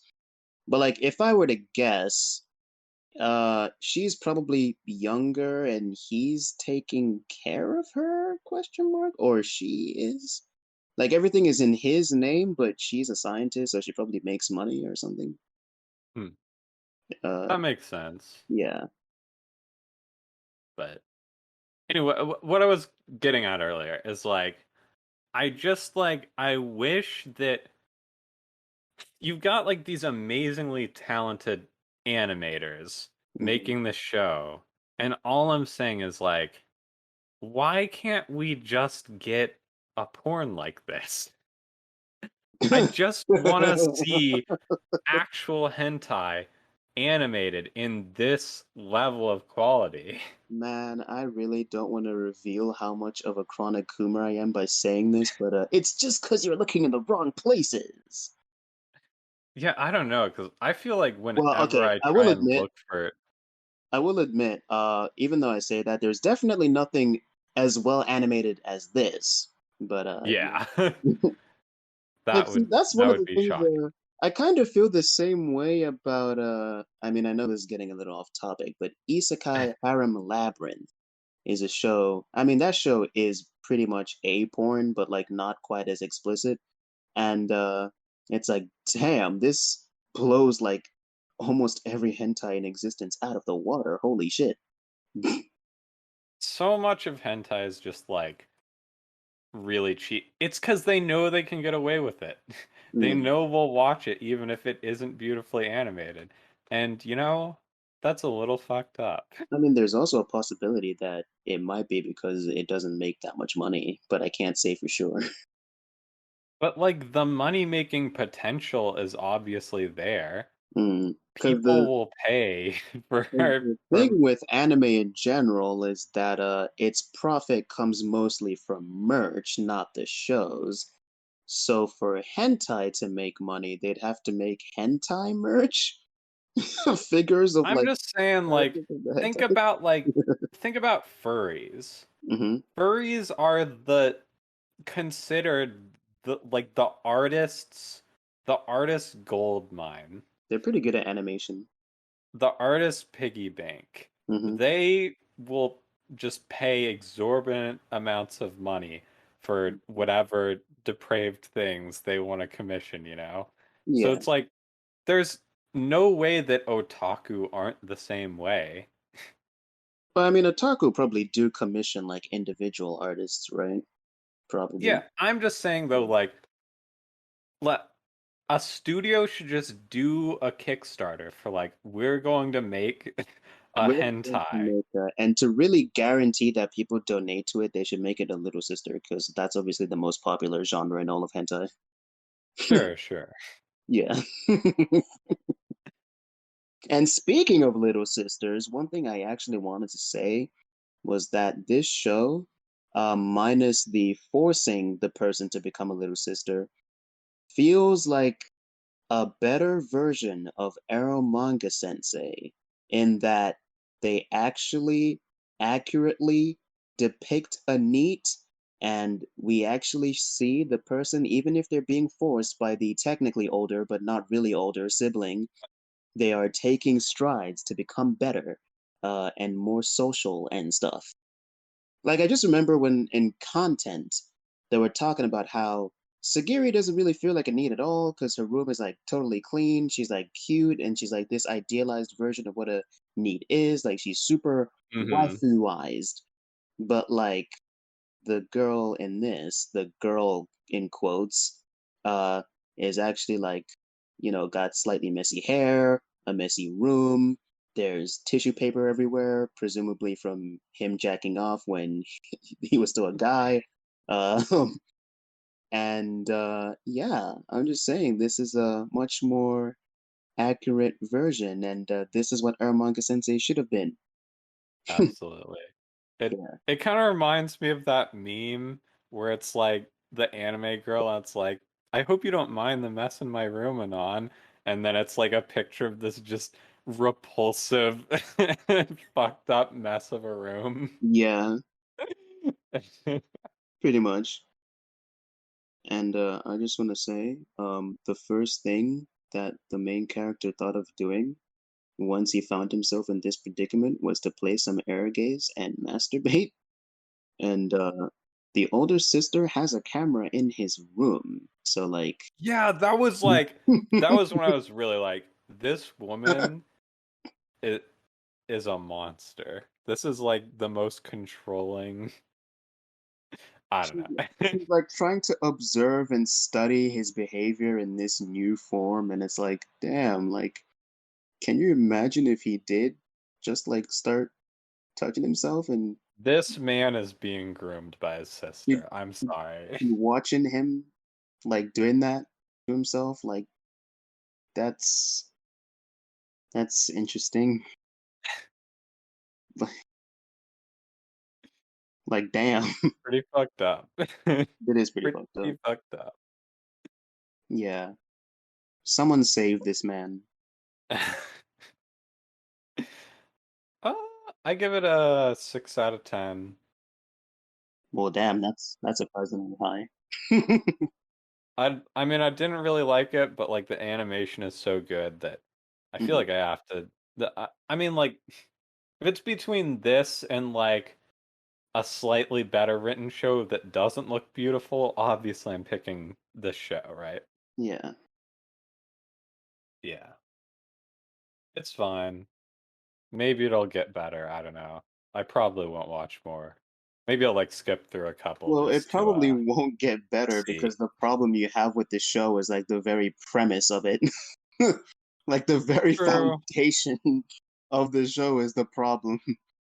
And it is the thing is it's funny that you mentioned like how groomy this show is, and I really hate to call out my own community, but like I can just totally see like a bunch of people in the community, in the trans community, embracing this in the same way that they embraced fucking uh the character from Guilty Gear being confirmed trans woman, despite the fact that they were also basically trans groomed for like their whole life to believe that they're women. So even though this show seems highly problematic in concept, uh I feel like it probably won't be viewed that way. Well, considering the fact that it's the most popular show of the season, I think of I think it was not wasn't counting. Guilty Gear like a little different because like it wasn't like she was groomed per se. It was like she had to play the role of a woman for like Yeah, and the Guilty sake of Gear her was village or more like something. they believed in some sort of curse or something about twins. So or something, or was it like girl or daughters? So they had to like raise her to be a girl so that the curse wouldn't befall the village or whatever. And like she like runs away from the village and she's like now on a quest to reclaim her masculinity and like become a, I guess, a traditional male. Uh, Although that would obviously never happen because the appeal of the character was that they were femboys. So obviously, she would never actually get there. But that was the idea behind the character, and I guess they just decided to throw that away in favor of having her be trans now. And everyone was kind of creeped up at the implications of that. Because it's like, would she ever have become a woman if she wasn't raised to be like that for most of her life? She was freed of the expectation of her being a woman, and she Mm, still decided, I think this is right for me. yeah. And I'm just saying, like, that's what we do with everyone. We Yeah. assign everyone a gender at birth, and it's like, well, would you have been a man if you weren't raised as one, right? And it's like, well, for some people, You know what that reminds me obviously of? no. That reminds me of the John Money experiments. Don't look that up, by the way. But if you're curious enough, do. But anyway, Is this the thing where like they killed themselves or something? yeah, this was the guy, like one of the guys, just putting that out there. One of the guys who was like, yeah, gender is more of a social thing rather than a biological thing, and sex is different from gender. And to prove that, he like took these two babies and raised them from birth. He raised one of them as like a woman and left the other one sort of like normal, and he like castrated the one he raised as a woman so that they would obviously be like as close to a woman as possible or whatever, like a cisgendered woman. And you know, uh, both of them ended up killing themselves in the end because, well, actually, I don't know why. It could have I'm been just saying like yeah, this just sounds like an argument for letting people be the gender they want because like yeah, I mean that's why trans people kill themselves, right? Is that they don't get to be the gender they want. Yeah. And that's what happens when a gender is forced on you. You should be able to express yourself how you want. Yeah. Yeah. No, but seriously, guys, don't look that up. It's actually pretty depressing.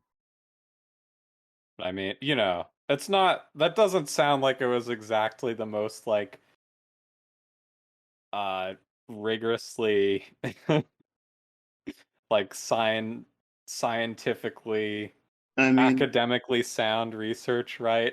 that's probably just I think the closest you could get to that being, because I just feel like there's no way to do that ethically. So I feel like the closest you Hmm. could get to doing that ethically is what this one pair of parents did that I saw, where they just assigned the kid no gender and let the kid decide on their own as they got older.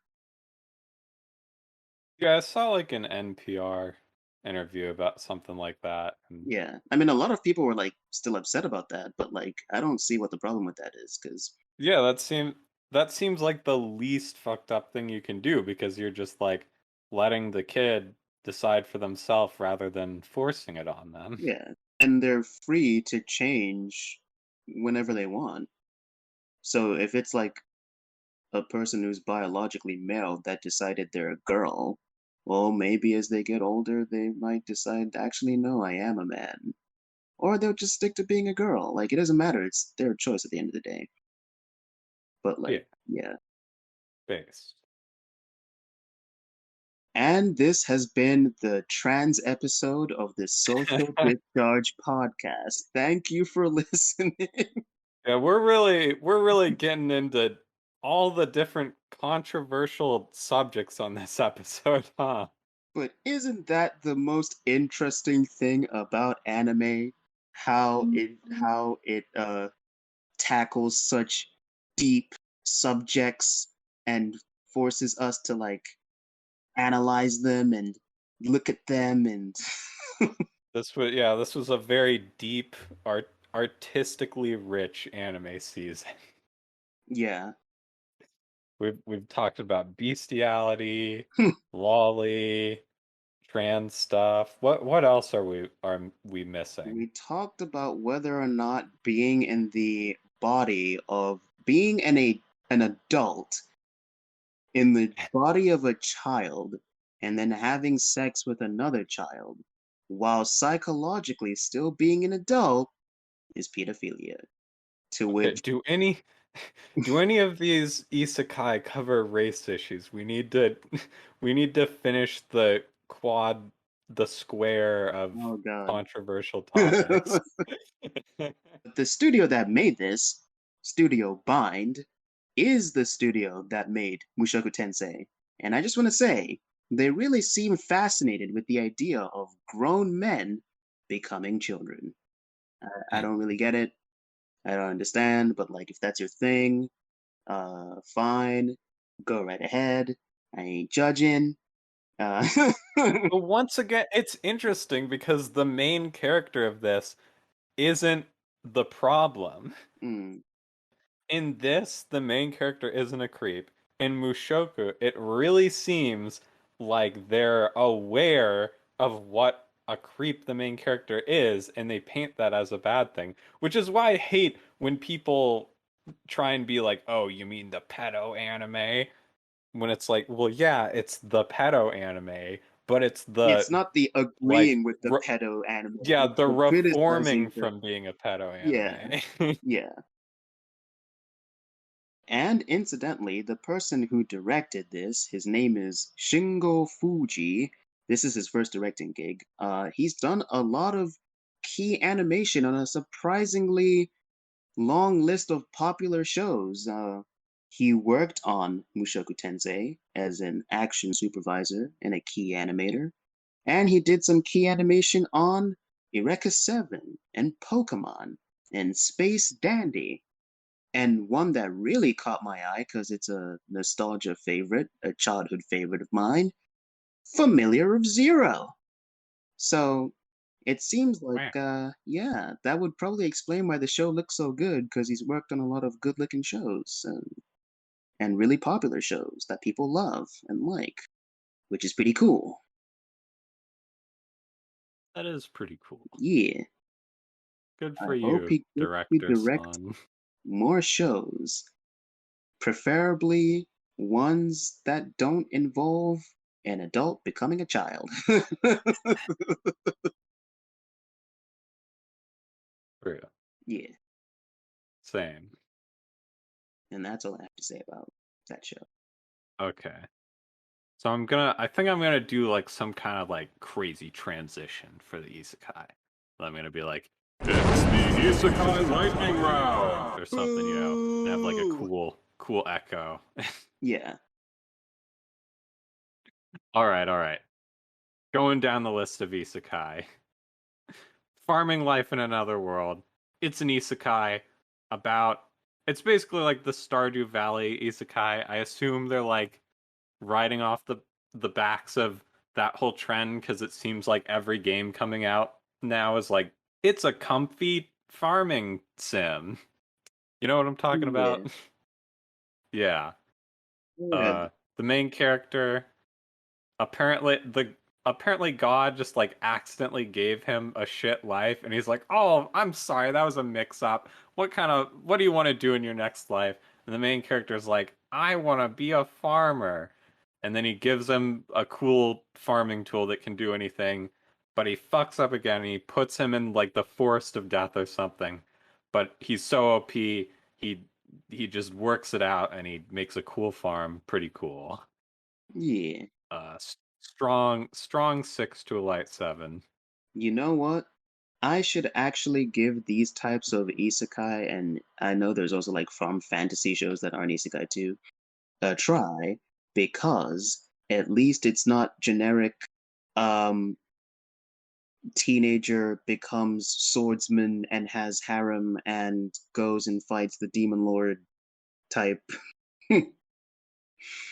Yeah, I mean, it kind of reminds me of like I've been reading a ton of manhwa lately because I'm making a video about 100 system manhwa. Hmm. Look forward to that in like a year. Yeah.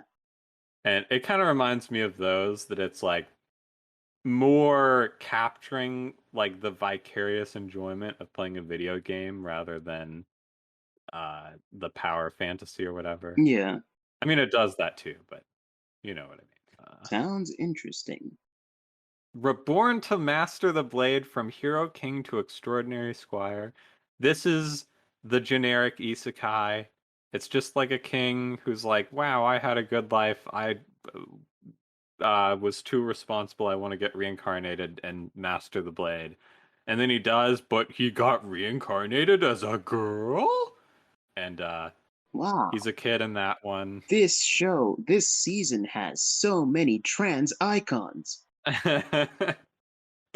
Also a child in this one as well. We have one trans species and and two transgenders.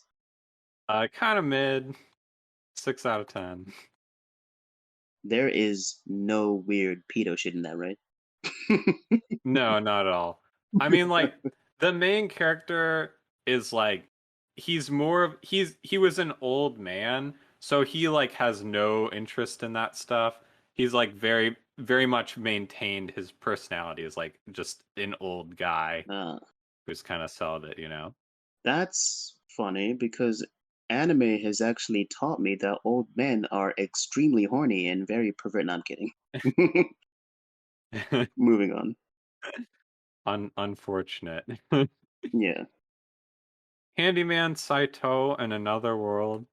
This one is a handyman gets reincarnated in another world, and he's super badass or whatever because I guess people don't know how to do handyman things, Hmm.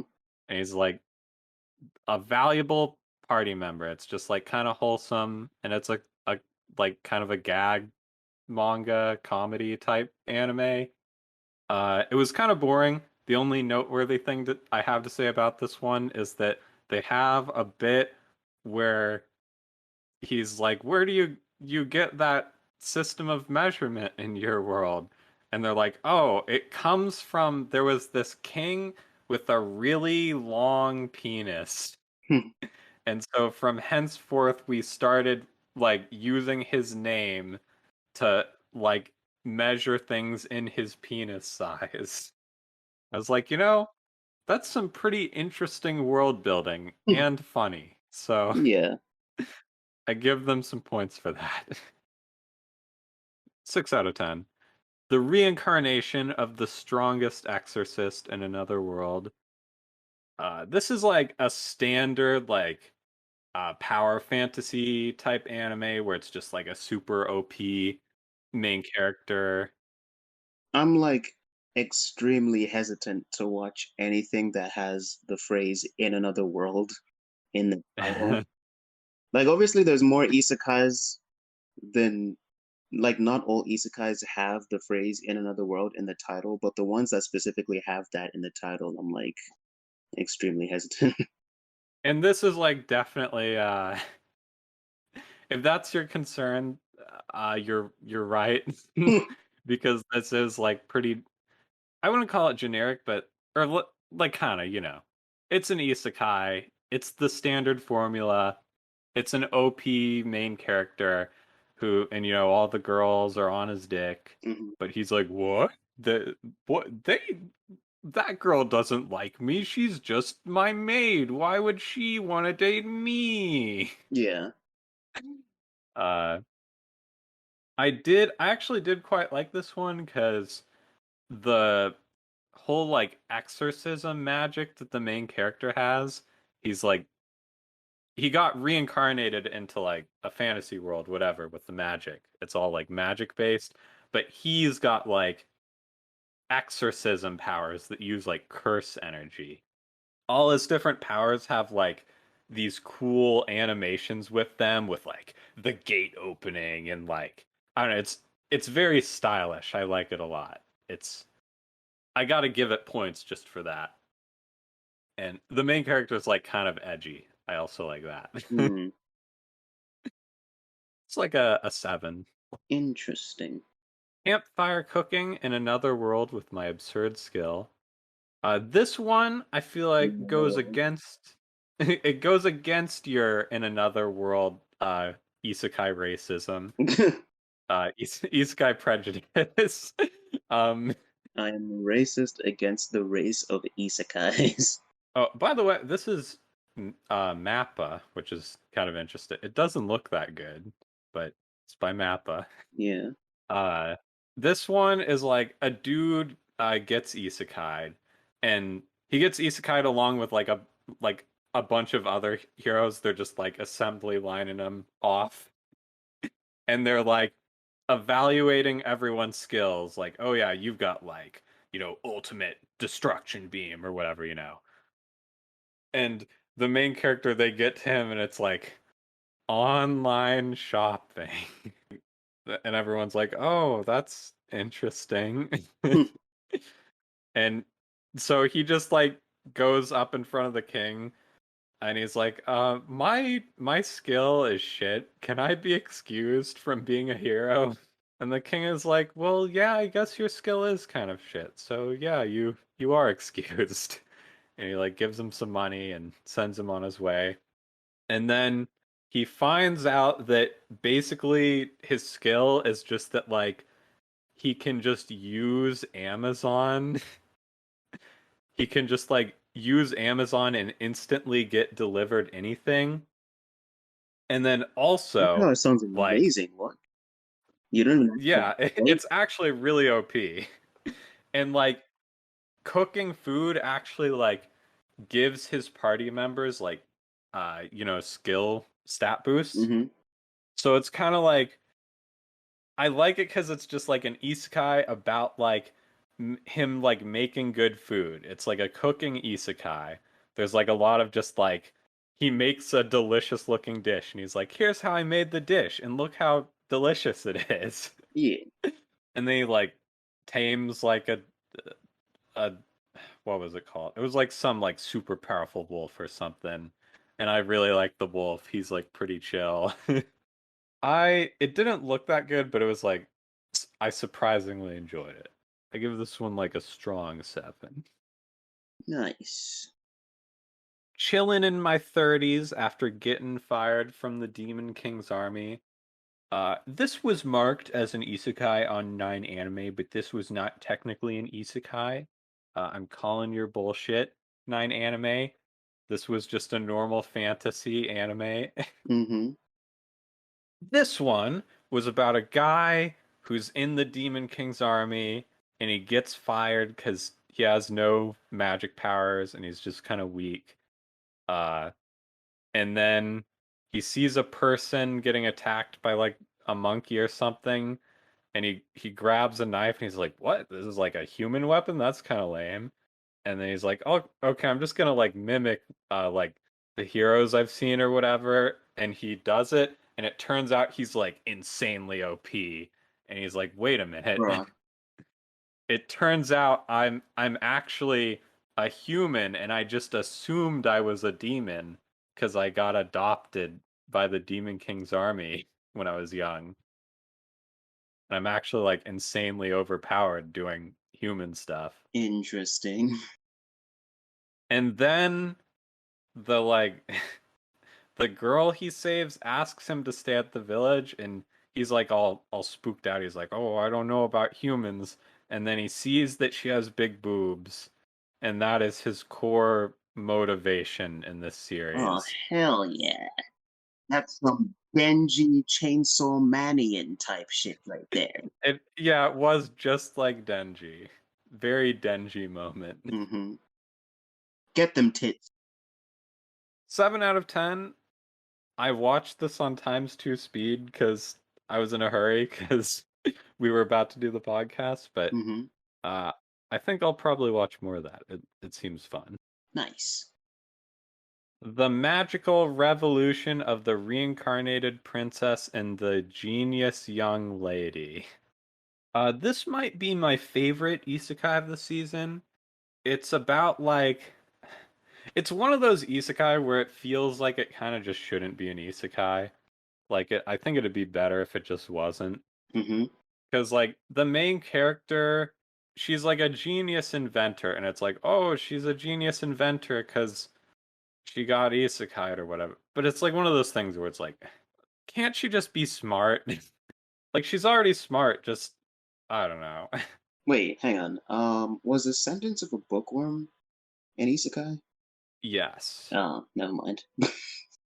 Ascendance of a Bookworm is like the girl just like really liked books in her first life, so that's like her core motivation is that it's like now I'm a little girl in a fantasy world and books are really expensive and like peasants can't get them. So I'm just going to recreate the technology to make lots of books, and that's going to have lots of uh, unintended consequences. This one is kind of the opposite, that like she is well aware that she's going to create a revolution, which is why that's in the title. A Uh Rondo Revolution. yeah. I like this one because it's gay. She's like the like print she's like renounced the throne just because like everyone like knows like she's like super eccentric. We want nothing to do with her. And she's like, okay, my like compromise is like, I'm not interested in the throne. I'm just gonna do like my thing. And this other girl is betrothed to the prince.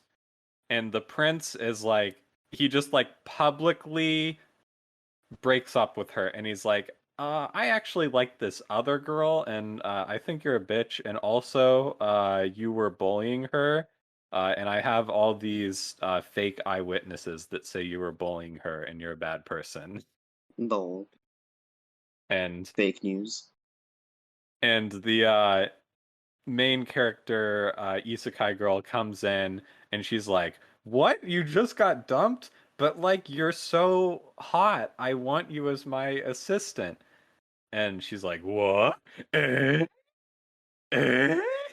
And then like they get the okay and now they're gonna be inventors together and it's gay and I like it. Now, is this actually gay or is this bait gay?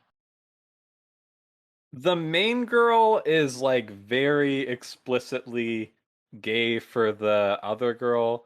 The other girl is like kind of conflicted about it. She like Mm. doesn't know how she feels. Uh So it. the main girl, it's a little weird. She's a little aggressive. I don't like that, but Oh man, but that's just like the classic dynamic of lesbian ships. You got the sort of feminine one who's like, just like, well, feminine and timid kinda, and then you got like the aggressive, more masculine one.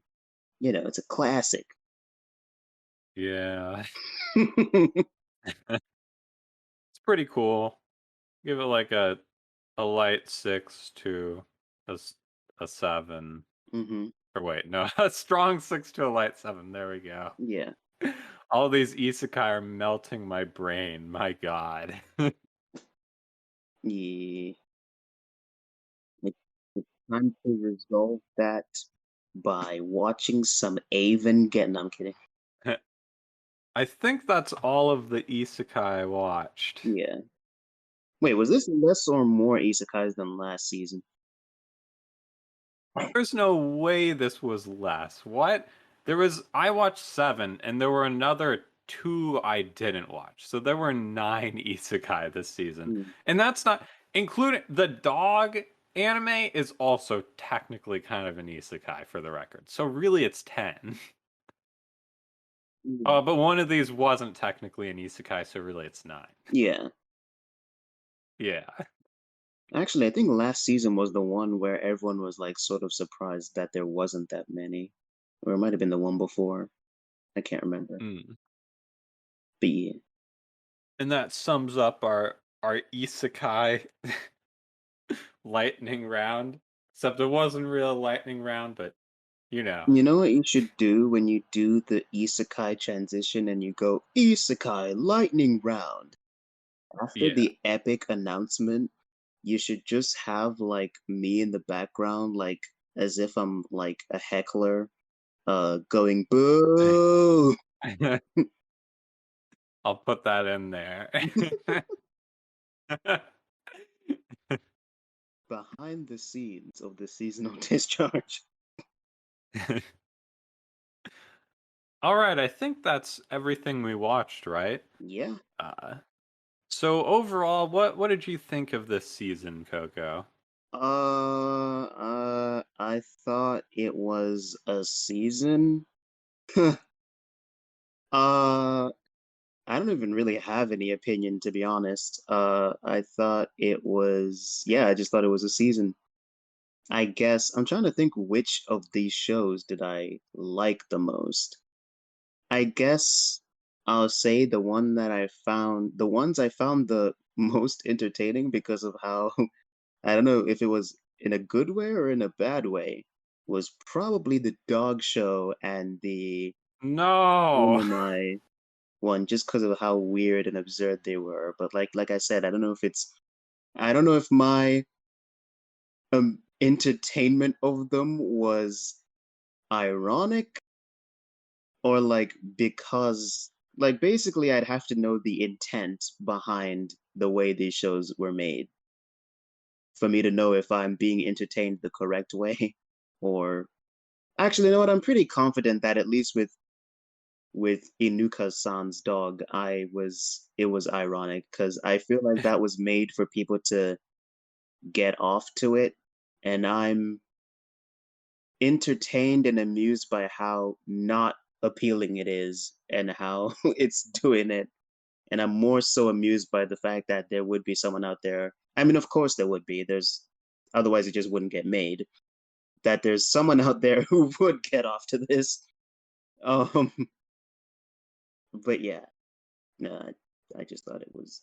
Oh wait, I almost forgot about uh Trigun. Yeah, Trigun was good. I'm probably gonna finish that. Maybe. I always say I'm gonna finish a seasonal and then I just don't.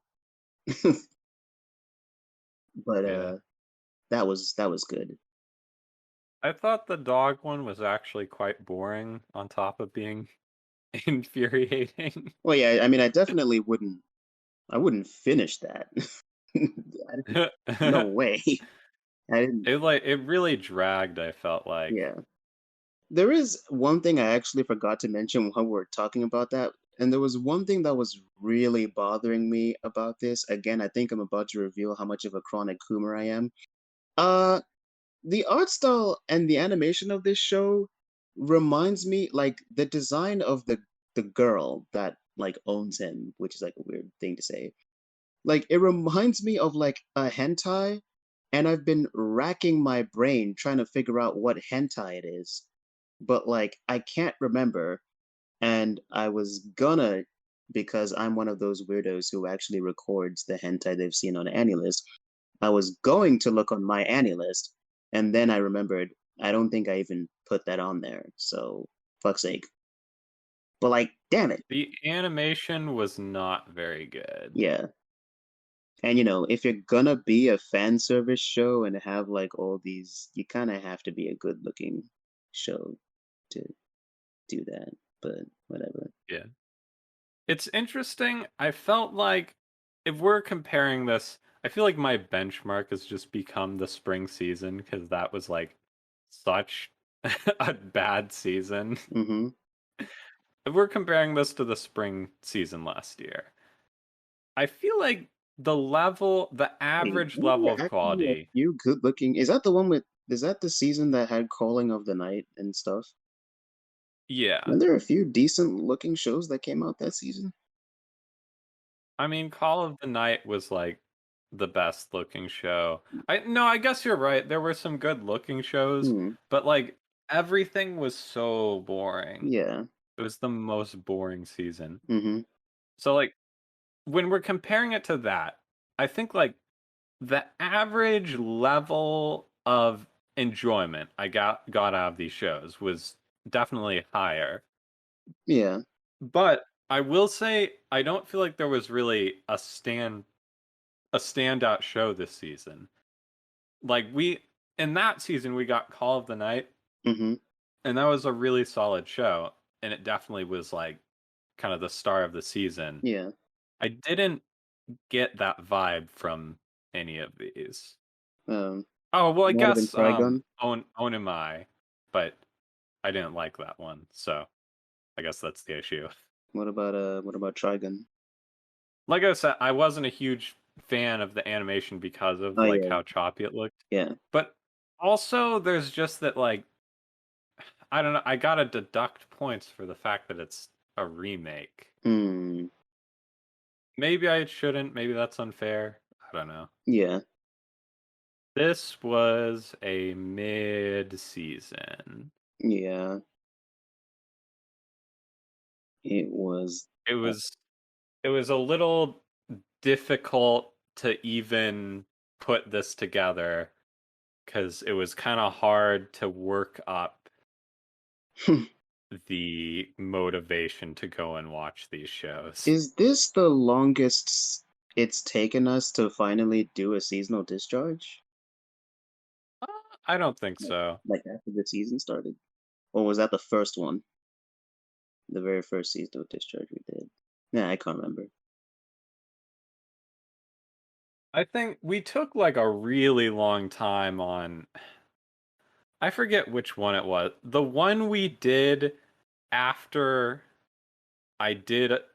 I was like on a cruise Oh yeah. when the season was I starting, think that was the and first then one like, we ever did. I think. I could be wrong. was it? I don't. Maybe it was. I don't remember. Yeah. But I was on a cruise, and then the next week I got COVID. So I was out of commission for like a long time because of that. And then like you like were leaving for some reason. I don't know. There was so that one got delayed like a bunch. Yeah. We're always tardy. Yeah, I think this one is coming out about, well, obviously each show has started at different times. So, like, let's just say at most about 5 weeks into the season, 5 to 6 weeks into the season, which is pretty deep. Yeah. We definitely like Or I think like last season it was like already like 7 weeks or something in. Mm-hmm. So yeah, we're always pretty late. Yeah. One of these seasons will get it done right at the start. Yeah. That certainly Well, has been a season. yeah. Do you have any final thoughts on this season? Uh, I would like if a remake of NieR got made with no bad CG and like something that hooks me more because I really like the aesthetic of NieR and I could play the video game and I probably even might someday, but at the same time, it would also be neat to see an anime of it that's like actually good. Uh, as for the season as a whole, meh, meh. Meh.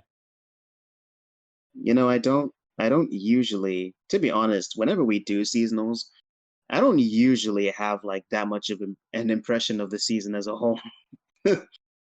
So, eh, I know you're not a seasonal head. no. I might have had more to say if we do returns, but the problem is if we start including returns into this, I mean, for one thing, for all the shows that did return this season, I haven't actually seen. Oh yeah, that's true. That's the thing is like this is a return season. Yeah, We got like plenty of good shows returning. We got Vinland Saga. I know everyone loves that. Uh Nagatoro. yeah, Nagatoro is back. Uh Tokyo Revengers, that was I don't remember if we did a seasonal discharge for that one, but I So loved Tokyo Revengers. I don't think we did. Mm. But I was gonna Yeah, that say one was I'd great. probably have more to say, but that would number one mean watching all the first seasons of these shows, and number two, it would make the work of recording these even more because that means more shows to watch. Yeah, we don't need to get into sequels. Yeah.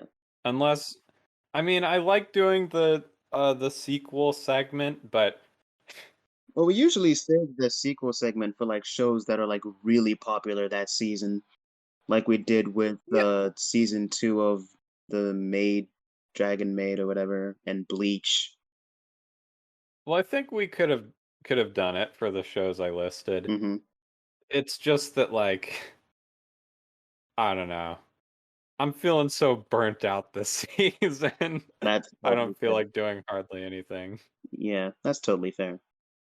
Uh, yeah, it's part of I think part of it's just because like last season was such a big event. This feels so small in comparison. Yeah. Anyway, that's all I have to say Hmm. on the winter season. Yep. Coco, is there anything you want to shout out before we end?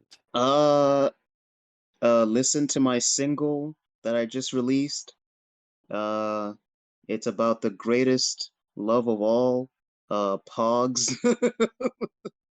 But also, well, look out for the new video that I'm gonna be releasing sometime soon, maybe, hopefully, on Tartakovsky's Clone Wars on my YouTube channel at British Alassie.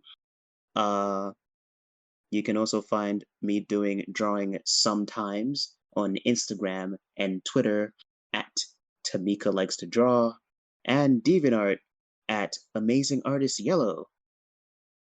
Yeah. With all the stuff we talked about on this episode, I don't know if I want to be shouting out anything and getting that associated with this episode. Lol.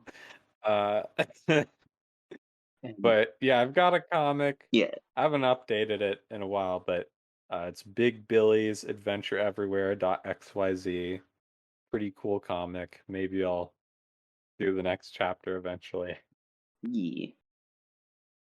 And of course, you could also look forward to his video on 100 leveling manhwa, which will come out I'll probably sometime. yeah, eventually. I'll probably make a new channel for that, I think. Yeah. So I can have, something just for like my anime stuff or whatever. hmm